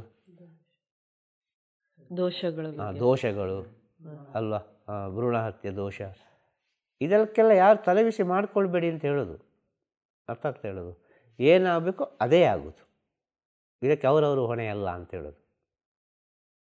ಈ ಭೂಮಿಗೆ ಬರಬೇಕು ಅಂತ ಇದ್ದರೆ ಅದು ಬಂದೇ ಬರ್ತದೆ, ಯಾರೇನು ತಪ್ಪಿಸ್ಲಿಕ್ಕೆ ಆಗೋದಿಲ್ಲ. ಈ ಭೂಮಿಗೆ ಬರೋದು ಬೇಡ, ನನ್ನ ಗರ್ಭದಲ್ಲಿ ಬರೋದು ಬೇಡ ಅಂತ ಇದ್ದರೆ ಅದು ಎಲ್ಲೋ ಇನ್ನೊಂದು ಗರ್ಭದಲ್ಲಿ ಹುಡ್ತದೆ. ಅದಕ್ಕೆ ಅದರ ಕರ್ಮಕ್ಕೆ ತಕ್ಕವಾಗಿ. ಅಷ್ಟು ಸುಲಭ ಅಲ್ಲ. ಅದು ಭಗವಂತನೇ ಮಾಡುವ ಲೀಲೆ ಅಂತ ಹೇಳೋದು, ಭಗವಂತನೇ ಮಾಡುವ ಕ್ರಿಯೆ ಅದು. ಇದಕ್ಕೆಲ್ಲ ತಲೆಬಿಸಿ ಮಾಡ್ಕೊಳ್ಬೇಡಿ ಯಾರು. ಜೀವನದಲ್ಲಿ ಸಂತೋಷವಾಗಿ ಖುಷಿಯಾಗಿರಿ, ಹ್ಯಾಪಿಯಾಗಿರಿ. ಈ ಕ್ಷಣ ನಿಮ್ಮದು ಅಂತೇಳಿ ಜೀವನ ಮಾಡಿ ಸಾಕು. ಸತ್ಯವನ್ನು ಹೇಳಿ ಸತ್ತು ಹೋಗಿ, ಸತ್ಯವನ್ನು ತಿಳಿಲಿಕ್ಕೆ ಪ್ರಯತ್ನ ಪಡಿ. ಇದರಿಂದ ಮೇಲೆ ಎಂತ ಉಂಟು? ಸತ್ತು ಹೋದ ನಂತರ ನೀವು ಸತ್ಯವನ್ನು ಹೇಳಿ ಸಾಯುವಾಗ ಮುಂದಿನ ಜನ್ಮ ಅಂತೇಳಿ ಅದು ನಿಮಗೆ ಮನುಷ್ಯ ಜನ್ಮ ಡೈರೆಕ್ಟ್ ಸಿಗ್ತದೆ. ಡೈರೆಕ್ಟ್ ಮನುಷ್ಯ ಜನ್ಮ. ಅದನ್ನು ಹೇಳೋದಿಲ್ಲಿ. ನಾಯಿಯಾಗಿ ಹುಟ್ಟಬೇಡಿ, ಕೋಳಿಯಾಗಿ ಹುಟ್ಟಬೇಡಿ, ಕಾಗೆಯಾಗಿ ಹುಟ್ಟಬೇಡಿ, ನೀವು ಸಾಗೋ ರೀತಿಯಲ್ಲಿ ಹುಟ್ಟಬೇಡಿ. ಮನುಷ್ಯನಾಗಿ ಹುಟ್ಟಿಕೊಂಡು ಸತ್ಯವನ್ನು ತಿಳಿದು ಹಂತವಾಗಿ ಮೇಲೆ ಹತ್ತಿಕೊಂಡು ಹೋಗಿ. ಗುರು ಯಾಕೆ ಬೇಕು? ಮುಂದಿನ ಜನ್ಮ ಅಂದರೆ ಮನುಷ್ಯ ಜನ್ಮ ಸಿಕ್ಕಲಿ ಎಂಬ ಪ್ರಾರ್ಥನೆ ಗುರುವಿನ ತಿಳಿಬೇಕು. ಅದಕ್ಕೆ ಬೇಕಾಗಿ ಗುರು ಬೇಕು. ನಮ್ಮ ಕಷ್ಟವನ್ನು ಕೇಳಿಕೊಂಡು ಇದನ್ನು ಕೇಳಿಕೊಂಡು ಇದಕ್ಕೆಲ್ಲ ಗುರು ಬೇಡ. ಅರ್ಥ ಆಯ್ತಲ್ವ? ಗುರು ಬಂದರೆ ಏನು ಹೇಳ್ತಾರೆ? ನೀನು ಆ ದೋಷ ಪರಿಹಾರ, ಅದು ಪರಿಹಾರ ಮಾಡು, ಇದು ಪರಿಹಾರ ಮಾಡು, ಆಚೆದು ಮಾಡು, ಈಚೆದು ಮಾಡು ಅಂತ ಗುರು ಹೇಳಲಿಕ್ಕೆ ಸಾಧ್ಯನೇ ಇಲ್ಲ. ಅರ್ಥ ಆಗ್ತದಾ? ಗುರು ಏನು ಹೇಳ್ತಾರೆ ಗೊತ್ತಾ? ಅಲ್ಲಿಂಥವ್ರು ಮಾಡು ಸೇವೆ. ಬಂದಿಯಾ? ಬಾಟ್ಲು ಗಿಟ್ಲ ತೊಳೆದು ಇಟ್ಟುಬಿಡು. ಬಂದಿಯಾ? ಅಲ್ಲಿ ಸ್ವಲ್ಪ ಕಸ ಗುಡಿಸು. ಬಂದಿಯಾ? ಅಲ್ಲಿ ಸ್ವಲ್ಪ ಕಕ್ಕುಸೆಲ್ಲ ಶುದ್ಧ ಮಾಡು. ಬಂದಿಯಾ? ನನಗೆ ಸ್ವಲ್ಪ ಅಡುಗೆ ಏನಾದ್ರು ಮಾಡಿಕೊಡು. ಬಂದಿಯಾ? ನಾನು ಸ್ವಲ್ಪ ಕಾಲೆಲ್ಲ ಒತ್ತು ಹೇಳ್ತಾರೆ. ನಿಜವಾದ ಸ್ಥಿತಿ. ಅರ್ಥ ಆಗ್ತಾ ಹೇಳೋದು? ನೀನು ಸೇವೆ ಮಾಡು ಅಂತ ಹೇಳ್ತಾರೆ. ಸೇವೆಯಲ್ಲೇ ಎಲ್ಲವನ್ನು ನೋಡು ಅಂತ ಹೇಳ್ತಾರೆ. ಆ ಸೇವೆಯಲ್ಲಿ ಸಿಗುವಂಥ ಒಂದು ಜ್ಞಾನ, ಸೇವೆಯಲ್ಲಿ ಸಿಗುವಂಥ ಅನುಭವ ಬೇರೆ ಎಲ್ಲಿಯೂ ನಿಮಗೆ ಸಿಕ್ಕಲಿಕ್ಕಿಲ್ಲ. ಯಾವ ಪುಸ್ತಕದಲ್ಲಿಯೂ ಸಿಕ್ಕಲಿಕ್ಕಿಲ್ಲ. ಅಷ್ಟು ನೀವು ಪ್ಯೂರ್ ಆಗ್ತಾ ಹೋಗ್ತೀರಿ. ನಿಜ ಜೀವನದಲ್ಲಿ ನಿಮ್ಮ ಗುರು ಸಿಕ್ಕಿದರೆ, ಜೀವನದಲ್ಲಿ ಎಷ್ಟೋ ಜೀವನ ಅಲ್ವಾ, ಅದರಲ್ಲಿ ನಿಜ ಜೀವನ ಅಂತ ಉಂಟು. ಆ ನಿಜ ಜೀವನದಲ್ಲಿ ನಿಮ್ಮ ಒಳಗಿನ ಜೀವನ. ಆ ಜೀವನಕ್ಕೆ ಗುರು ಸಿಗಬೇಕು. ಒಳಗಿನ ಜೀವನಕ್ಕೆ, ಹೊರಗಿನ ಜೀವನಕ್ಕೆ ಅಲ್ಲ. ಹೊರಗಿನ ಜೀವನಕ್ಕೆ ಎಲ್ಲರಿಗೂ ಸಿಗ್ತಾರೆ. ಒಳಗಿನ ಜೀವನಕ್ಕೆ ಗುರು ಸಿಗಬೇಕು. ಆ ಒಳಗಿನ ಜೀವನಕ್ಕೆ ಗುರು ಸಿಗುವಾಗ ನಿಮಗೆ ಸತ್ಯದ ಅರಿವಾಗ್ತದೆ. ಸತ್ಯದ ಅರಿವಾದರೆ ಏನುಂಟು? ಸತ್ಯದ ಅರಿವಾದರೆ ಏನುಂಟು? ಪ್ರಪಂಚದಲ್ಲಿ ಏನಾದರೂ ಉಂಟಾ? ಅವ ಎಲ್ಲಿಗಾರು ಓಡ್ತಾನ? ಯಾವುದಾದ್ರು ಹುಡುಕ್ತಾನ? ಯಾವುದನ್ನು ಹುಡುಕೋದಿಲ್ಲ. ಅವ ಒಂದೇ ಕಡೆ ಕೂತ್ಕೊಳ್ತಾನೆ. ಆ ಸತ್ಯದ ಅರಿವಾಗಬೇಕು ಅಂತ ಹೇಳಿದ್ರೆ ನಿಮ್ಮ ಜೀವನದಲ್ಲಿ ಒಂದು ಕಠಿಣ ಗುರು ಇರಬೇಕು. ಆ ಗುರು ಇದ್ದರೆ ನಿಮಗೆ ಸತ್ಯದ ಅರಿವಾಗ್ತದೆ. ಈಗ ನೀವು ಇಷ್ಟೆಲ್ಲ ವಿಚಾರ ಕೇಳಿದ ಕಾರಣ ಯಾವುದೋ ಒಂದು ರೀತಿಯಲ್ಲಿ ಸತ್ಯವನ್ನು ಹುಡುಕುವವರಿಗೆ, ನಂಬಿಕೆ ಇದ್ದವರಿಗೆ ಈ ಸಂದೇಶ ಅನೇಕ ರೀತಿಯಲ್ಲಿ ಉತ್ತರ ಕೊಡ್ಬೋದು. ಯಾವ ರೀತಿಯಲ್ಲಿ ಉತ್ತರ ಕೊಡ್ಬೋದು ಅಂತೇಳಿ ಹೇಳಲಿಕ್ಕೆ ಸಾಧ್ಯ ಇಲ್ಲ. ಅರ್ಥ ಆಗ್ತಾ ಹೇಳೋದು? ಇನ್ನೇನು ಕೇಳಲಿಕ್ಕಿದೆ? ಮಹಾಲಯ ಅಮಾವಾಸ್ಯೆ ಗುರುದೇವ, ದೋಷದಲ್ಲಿ ಹೀಗೆ ಈ ಪ್ರಾಣಿ ಹತ್ಯೆ ದೋಷನೂ ಬರುತ್ತಲ್ವ. ಈಗ ಏನೋ ಒಂದು ಹೋಗುವಾಗ ಯಾವುದೋ ಪ್ರಾಣಿ ಅಡ್ಡ ಬಂದು ಸತ್ತೋಯ್ತು ಅಥವಾ ಏನೋ ಆಗಿ ನಮ್ಮಿಂದ ಅದ್ರ ಹತ್ಯೆ ಆಯಿತು ಅಂತ ಅಂದರೆ ಅದು ದೋಷ ಏನು ಅಂತ ಹೇಳ್ತಾರಲ್ಲ ಗುರುದೇವ, ಅದ್ರ ಬಗ್ಗೆನೂ ಇದೇನಾ? ಖಂಡಿತವಾಗಿ ಮನಸ್ಸಿನ ದೋಷ ಅಂತಾನೆ ಹೇಳ್ತೀರಾ ಗುರುದೇವ? ಖಂಡಿತವಾಗಿ ಅದೆಲ್ಲ ಮನಸ್ಸಿನ ದೋಷ, ಎಲ್ಲ ಭ್ರಾಂತಿ. ಅರ್ಥ ಆಯ್ತಲ್ವ? ಬೇರೆ ಎಂಥದ್ದಿಲ್ಲ. ನಾನು ಹೇಳೋದಾದರೆ ಈ ಪ್ರಪಂಚದಲ್ಲಿ ಏನೂ ಇಲ್ಲ, ನಾವೇ ಇಲ್ಲ ಅಂತ ಹೇಳೋದು. ಈ ಸತ್ಯವನ್ನು ತಿಳಿಲಿಕ್ಕೆ ತುಂಬ ಕಷ್ಟ. ಅರ್ಥ ಆಯ್ತಾ? ಇಲ್ಲೆಲ್ಲವೂ ಮಾಡೋದು ನಮ್ಮ ಆತ್ಮವೇ ಮಾಡೋದು. ಆತ್ಮವನ್ನು ಮಾಡುವಾಗ ಆತ್ಮ ನಮ್ಮ ಕೆಲಸ ಮಾಡ್ತದೆ, ದೇಹದ ಮೂಲಕ ಮಾಡ್ತದೆ ಅಂತ ಹೇಳುವಾಗ ಇಲ್ಲಿ ನಾವು ಉಪಯೋಗಿಸ್ಕೊಳ್ಬೇಕಾದ ವಿಚಾರ ಏನು ಅಂತ ಹೇಳಿದರೆ, ನಮ್ಮ ಜನ್ಮದ ವಿಚಾರವನ್ನು ನಾವು ತಿಳಿದುಕೊಳ್ಬೇಕು. ಅರ್ಥ ಆಯ್ತಾ? ಏನೋ ಒಂದು ನಾನು ತಪ್ಪು ಮಾಡಿದ್ದೇನೆ, ನನ್ನ ಜೀವನದಲ್ಲಿ ತಪ್ಪು ಆಗಿದೆ ಅಂತಂದರೆ ಒಂದು ಜನ್ಮದಲ್ಲಿ ಮಾಡಿದ್ದಕ್ಕೆ ಈ ಜನ್ಮದಲ್ಲಿ ನಾನು ಅನುಭವಿಸ್ತಾ ಇದ್ದೇನೆ. ಅರ್ಥ ಆಯ್ತಲ್ವ? ಇದು ನಾನು ಮಾಡಿಯೇ ಆಗಬೇಕು ಎಂಬ ಸತ್ಯವನ್ನು ತಿಳಿದರೆ ಅಲ್ಲಿ ತಪ್ಪೂ ಇಲ್ಲ, ಸರಿಯೂ ಇಲ್ಲ. ಆತ್ಮ ಅದರ ಆಸೆಯನ್ನು ಮುಗಿಸಿಕೊಳ್ತಾ ಉಂಟು ಅಂತ ಹೇಳೋದು ಅರ್ಥ ಆಗ್ತದಾ? ಹಾಂ ಗುರುದೇವ. ಅದರ ಆಸೆಯನ್ನು ಅದು ಮುಗಿಸ್ತಾ ಇರುವಾಗ ಅದಕ್ಕೆ ಮುಂದಿನ ಜನ್ಮಕ್ಕೆ ಒಳ್ಳೆ ದಾರಿ ಆಗ್ತದೆ ಅಂತ ಹೇಳೋದು. ಇದು ಭಾಳ ಸೂಕ್ಷ್ಮ ಅಂತ ಹೇಳೋದು. ಇದೆಲ್ಲ ವಿಚಾರ ಈ ಬ್ರಹ್ಮಾಂಡದಲ್ಲಿ ಅರ್ಥ ಆಯ್ತಲ್ವ? ಈ ಭೂಲೋಕ ನೋಡಿದರೆ ಒಂದು ಮಣ್ಣಿನ ಕಣಕ್ಕಿಂತಲೂ ತುಂಬ ಸಣ್ಣದು. ಈ ಸಣ್ಣ ಮಣ್ಣಿನ ಕಣದಲ್ಲಿ ಎಂಥದ್ದು ನಾನು, ನನ್ನದು, ಅದು ಇದು, ಆ ಕಡೆ ಈ ಕಡೆ, ಆಚೆದು ಈಚೆದು, ಎಂಥದಕ್ಕೆ ಇದೆಲ್ಲ? ಸುಮ್ಮನೆ ಖುಷಿಯಾಗಿರಿ ಅಲ್ಲ, ಸಂತೋಷವಾಗಿರಿ. ಆ ಸಂತೋಷದಲ್ಲಿ ಸತ್ಯವನ್ನು ನೋಡಿ, ಸದ್ಗುಣವನ್ನು ಬೆಳೆಸಿ. ಇಷ್ಟೇ ಮಾಡಬೇಕಾದ್ದು. ಎಲ್ಲರನ್ನು ಪ್ರೀತಿಸಿ, ಗೌರವಿಸಿ, ಸಂತೋಷದಿಂದ ಇರಿ. ಎಲ್ಲ ವಿಚಾರವನ್ನು ತುಂಬಿಸಿಕೊಳ್ಬೇಡಿ ಮನಸ್ಸಿನೊಳಗೆ. ಒಂದು ಸಲ ತುಂಬಿಸಿದರೆ ಪುನಃ ಅದು ಹೊರಗೆ ತೆಗಿಲಿಕ್ಕೆ ಭಾಳ ಕಷ್ಟ ಉಂಟು. ಮನಸ್ಸಿನಿಂದ ಹೊರಗೆ ತೆಗಿಬೇಕಾದಕ್ಕೆ ನೀವೇ ಆಗಬೇಕು, ಇನ್ನೊಬ್ಬರಿಂದ ಸಾಧ್ಯ ಇಲ್ಲ. ಅರ್ಥ ಆಯ್ತಲ್ವ? ಇದೆಲ್ಲ ಮ್ಯಾಜಿಕ್ಕಿಂದ ಮತ್ತೆಂತೆಲ್ಲ ಹೇಳ್ತಾರಲ್ಲ, 1000 ವಿಚಾರ, ಅದರಿಂದೆಲ್ಲ ಕ್ಲೀನ್ ಆಗೋ ವಿಚಾರ ಅಲ್ಲ ಇದು. ಇದು ನಿಮ್ಮ ಅನುಭವ, ನಿಮ್ಮ ಜನ್ಮದ ಟ್ರಾವೆಲಿಂಗಿನ ಮೇಲೆ ಇರುವಂಥ ವಿಚಾರ ಇದೆ ಅಲ್ಲ. ಈ ಮನಸ್ಸು ಎಂಬ ವಿಚಾರ ಉಂಟಲ್ವ, ಜನ್ಮದ ಟ್ರಾವೆಲಿಗೆ ಸಂಬಂಧಪಟ್ಟ ವಿಚಾರ. ಅಷ್ಟು ಸುಲಭ ಅಲ್ಲ ಇದೆಲ್ಲ ಸ್ವಲ್ಪ ಸೂಕ್ಷ್ಮವಾಗಿ ಅರ್ಥ ಮಾಡಿಕೊಳ್ಬೇಕು. ಎಲ್ಲ ಮನಸ್ಸಿನ ದೋಷ ಅಂತ ಹೇಳೋದು. ಮನಸ್ಸು ಒಂದು ಶುದ್ಧವಾಗಿದ್ದರೆ, ಮನಸ್ಸು ಎಂಬ ಪರೀಕ್ಷೆಯನ್ನು ನೀವು ದಾಟಿದರೆ ಖಂಡಿತವಾಗಿಯೂ ಜೀವಾತ್ಮ ಪರಮಾತ್ಮನಾಗಿ ಪರಿವರ್ತನೆ ಆಗ್ತದೆ. ಮನಸ್ಸೆಂಬ ಪರೀಕ್ಷೆಯನ್ನು ನೀವು ದಾಟದಿದ್ದರೆ ಖಂಡಿತವಾಗಿ ನೀವು ಜೀವಾತ್ಮವೇ ಅನೇಕ ರೀತಿಯ ಮಾಯೆಗೆ ಸಂಬಂಧಪಟ್ಟು ಈ ಜೀವನ, ಈ ಜನ್ಮ ಎಷ್ಟೋ ಮುಂದುವರಿಬೋದು. ಅರ್ಥ ಆಯ್ತಲ್ವ? ಆ ಮನಸ್ಸೆಂಬ ವಿಚಾರವನ್ನು ನೀವು ದಾಟಿದರೆ ಇದೇ ಜನ್ಮದಲ್ಲಿ ಮುಗಿಸ್ಬೋದು. ಅದಕ್ಕೂ ಕೂಡ ನಿಮಗೆ ಪೂರ್ವಜನ್ಮದ ಪುಣ್ಯ ಇರಬೇಕು, ಒಂದು ಗುರುವಿನ ಆಶೀರ್ವಾದ ಇರಬೇಕು. ಅರ್ಥ ಆಗ್ತಾ ಹೇಳೋದು? ಪೂರ್ವಜನ್ಮದ ಪುಣ್ಯವಿರಬೇಕು, ಗುರುವಿನ ಆಶೀರ್ವಾದ ಇರಬೇಕು, ಸ್ವಯಂ ಜ್ಞಾನವೂ ಇರಬೇಕು. ನಿಮಗೆ ಸ್ವಂತ ಜ್ಞಾನ ಇರಬೇಕು, ನಿಮ್ಮ ಜ್ಞಾನವಾಗಿರಬೇಕು. ಅರ್ಥ ಆಯ್ತಲ್ವ? ಅವರಿವರು ಕೇಳಿದ ಜ್ಞಾನದಿಂದ ಎಲ್ಲ ನಮಗೆ ಆ ಸ್ಥಿತಿಯನ್ನು ಕಂಡುಕೊಳ್ಳಲಿಕ್ಕೆ ಆಗೋದಿಲ್ಲ. ನಿಮ್ಮ ಸ್ವಂತ ಜ್ಞಾನದಿಂದ ಮಾತ್ರ ನಿಮಗೆ ಸ್ಥಿತಿಯನ್ನು ಕಂಡುಕೊಳ್ಳಲಿಕ್ಕೆ ಸಾಧ್ಯ ಅಂತ ಹೇಳೋದು. ಇದನ್ನು ಗುರು ಹೇಳೋದು. ನೀನು ಸುಮ್ಮನೆ ಕೂತುಕಪ್ಪ, ಏನು ಮಾಡಬೇಡ. ನಿನ್ನ ಒಳಗಿರುವ ಎಲ್ಲ ನಾನು ಎಂಬ ವಿಚಾರ ಎಲ್ಲ ಹೋಗಲಿ, ಮತ್ತೆ ನೋಡುವ ಅಂತ. ಯಾವುದೋ ಒಂದು ರೀತಿಯಲ್ಲಿ ಹೇಳಿ ಹೇಳಿ ಹೇಳಿ ಹೇಳಿ ಹೇಳಿ ಹೇಳಿ ಈ ನಾನು ಎಂಬ ವಿಚಾರವನ್ನು ಪರಿಪೂರ್ಣ ತೆಗೆದು ಬಿಡ್ತಾರೆ. ಅರ್ಥ ಆಗ್ತದೆ ಹೇಳೋದು? ಅವರು ಬೋಧನೆ ಮಾಡೋದಲ್ಲ ಗುರು ಉಪದೇಶ ಮಾಡೋರಲ್ಲ. ಗುರು ಎಂಬುವರು ನಾನು ಎಂಬುದನ್ನು ಪರಿಪೂರ್ಣವಾಗಿ ತೆಗೀತಾರೆ. ಆ ನಾನು ಎಂಬುದನ್ನು ತೆಗಿಬೇಕು ಅಂತಾದರೆ, ಅವನ ನಾನು ಎಂಬುದು ಹೋಗಬೇಕು ಅಂತಾದರೆ ಅವನಿಗೆ ಯಾವ ರೀತಿಯಲ್ಲಿ ಹೇಳಿದರೆ ನಾನು ಎಂಬುದು ಹೋಗ್ತದೆ ಅಂತ ನೋಡ್ತಾರೆ. ಒಬ್ಬ ಭಾಳ ಶುದ್ಧವಾಗಿರ್ತಾನೆ, ಅವನ ಹತ್ರ ಹೇಳ್ತಾರೆ ಓಯ್ ಕಕ್ಕಸ್ ತೊಳೆದು ಬಾ ಅಂತೇಳಿ. ಆಗ ಬರ್ತಾರಲ್ಲ ನಾನು ಅಂತೇಳಿ ಬಂದೇ ಬರ್ತದೆ ಒಳಗೆ. ನನ್ನ ಹತ್ರ ಹೋಗಿ ಕಕ್ಕಸ್ ತೊಳಿಲಿಕ್ಕೆ ಹೇಳಿದರು ಗುರುಗಳು. ಹೌದು ಅಲ್ವಾ? ಇದು ಸರಿ ಇಲ್ಲಪ್ಪ, ನಾನು ಯಾರು ಗೊತ್ತುಂಟಾ, ಎಷ್ಟು ಮಡಿಮೈಲಿಗೆಲ್ಲಿದ್ದೇನೆ ಗೊತ್ತುಂಟಾ, ಇಂಥ ವಿಚಾರಗಳೆಲ್ಲ ಬರ್ತದೆ. ಅರ್ಥ ಆಗ್ತದೆ ಹೇಳೋದು? ನಾನು ಅಂತ ಬರ್ತದೆ. ನಾನು ಎಂಬುದು ಹೋದರೆ ಆಯ್ತಲ್ಲ, ಮುಗೀತಲ್ಲ. ಆ ಗುರು ಮಾಡೋದು ಅಷ್ಟೇ, ನಾನು ಎಂಬುದನ್ನು ತೆಗೆಯೋದು. ಆ ನಾನು ಎಂಬುದನ್ನು ತೆಗೆಯುವುದೇ ಇಷ್ಟೆಲ್ಲ ಮಾತಾಡಿದ ವಿಚಾರ. ಸತ್ಯವನ್ನು ತಿಳಿದುಕೊಳ್ಳಿ ಅಪ್ಪ, ಇದು ಯಾವುದಿಲ್ಲ ಈ ಪ್ರಪಂಚದಲ್ಲಿ. ಬಹಳ ಸೂಕ್ಷ್ಮದಲ್ಲಿ ಅತಿಯಾದ ಸೂಕ್ಷ್ಮವಾದ ವಿಚಾರ ಇದು. ನೀವು ಯಾವ ಆ್ಯಂಗಲಲ್ಲಿ ನೋಡ್ತೀರಿ ಅಂತ ನಂಗೆ ಗೊತ್ತಿಲ್ಲ. ಆದ ಕಾರಣ ಹೇಳಿದ್ದು ನಿಮ್ಮ ನಂಬಿಕೆ ಬಿಟ್ಟಂಥ ವಿಚಾರ. ಅರ್ಥ ಆಯ್ತಲ್ವ? ಯಾರಿಗೂ ಈ ಪ್ರಪಂಚದಲ್ಲಿ ಶಾಂತಿ ಕೊಡಲಿಕ್ಕೆ ಸಾಧ್ಯ ಇಲ್ಲ. ಅರ್ಥ ಆಯ್ತಲ್ಲ? ಅವರವರು ಪುನಃ ಬಂದುಕೊಂಡು ಆ ಸತ್ಯವನ್ನು ತಿಳಿದು ಅವರವರ ಕರ್ಮಕ್ಕೆ ಅನುಸಾರವಾಗಿ ಜೀವನ ಮಾಡಿ ಆ ಸತ್ಯವನ್ನು ತಿಳಿಯುವಾಗ ಅವರವರಿಗೆ ಶಾಂತಿ ಆಗುವುದು. ಅರ್ಥ ಆಗ್ತಾ ಹೇಳೋದು? ಶುಭವಾಗಲಿ ಎಲ್ಲರಿಗೂ. ತಿರುಚಿಟ್ರಂಬಲಂ. ಓಂ ಗುರುದೇವ್. ಓಂ ಗುರುದೇವ್. ಶುಭಂ ಶುಭಂ ಶುಭಂ ಶುಭಂ ಶುಭಂ. ಶುಭಂ. ಗುರುವೇ ಶರಣಂ. ಗುರುವೇ ಶರಣಂ. ನಮಃ ಶಿವಾಯ. ನಮಃ ಶಿವಾಯ. ನಮಃ ಶಿವಾಯ. ನಮಃ ಶಿವಾಯ. ನಮಃ ಶಿವಾಯ. ನಮಃ ಶಿವಾಯ.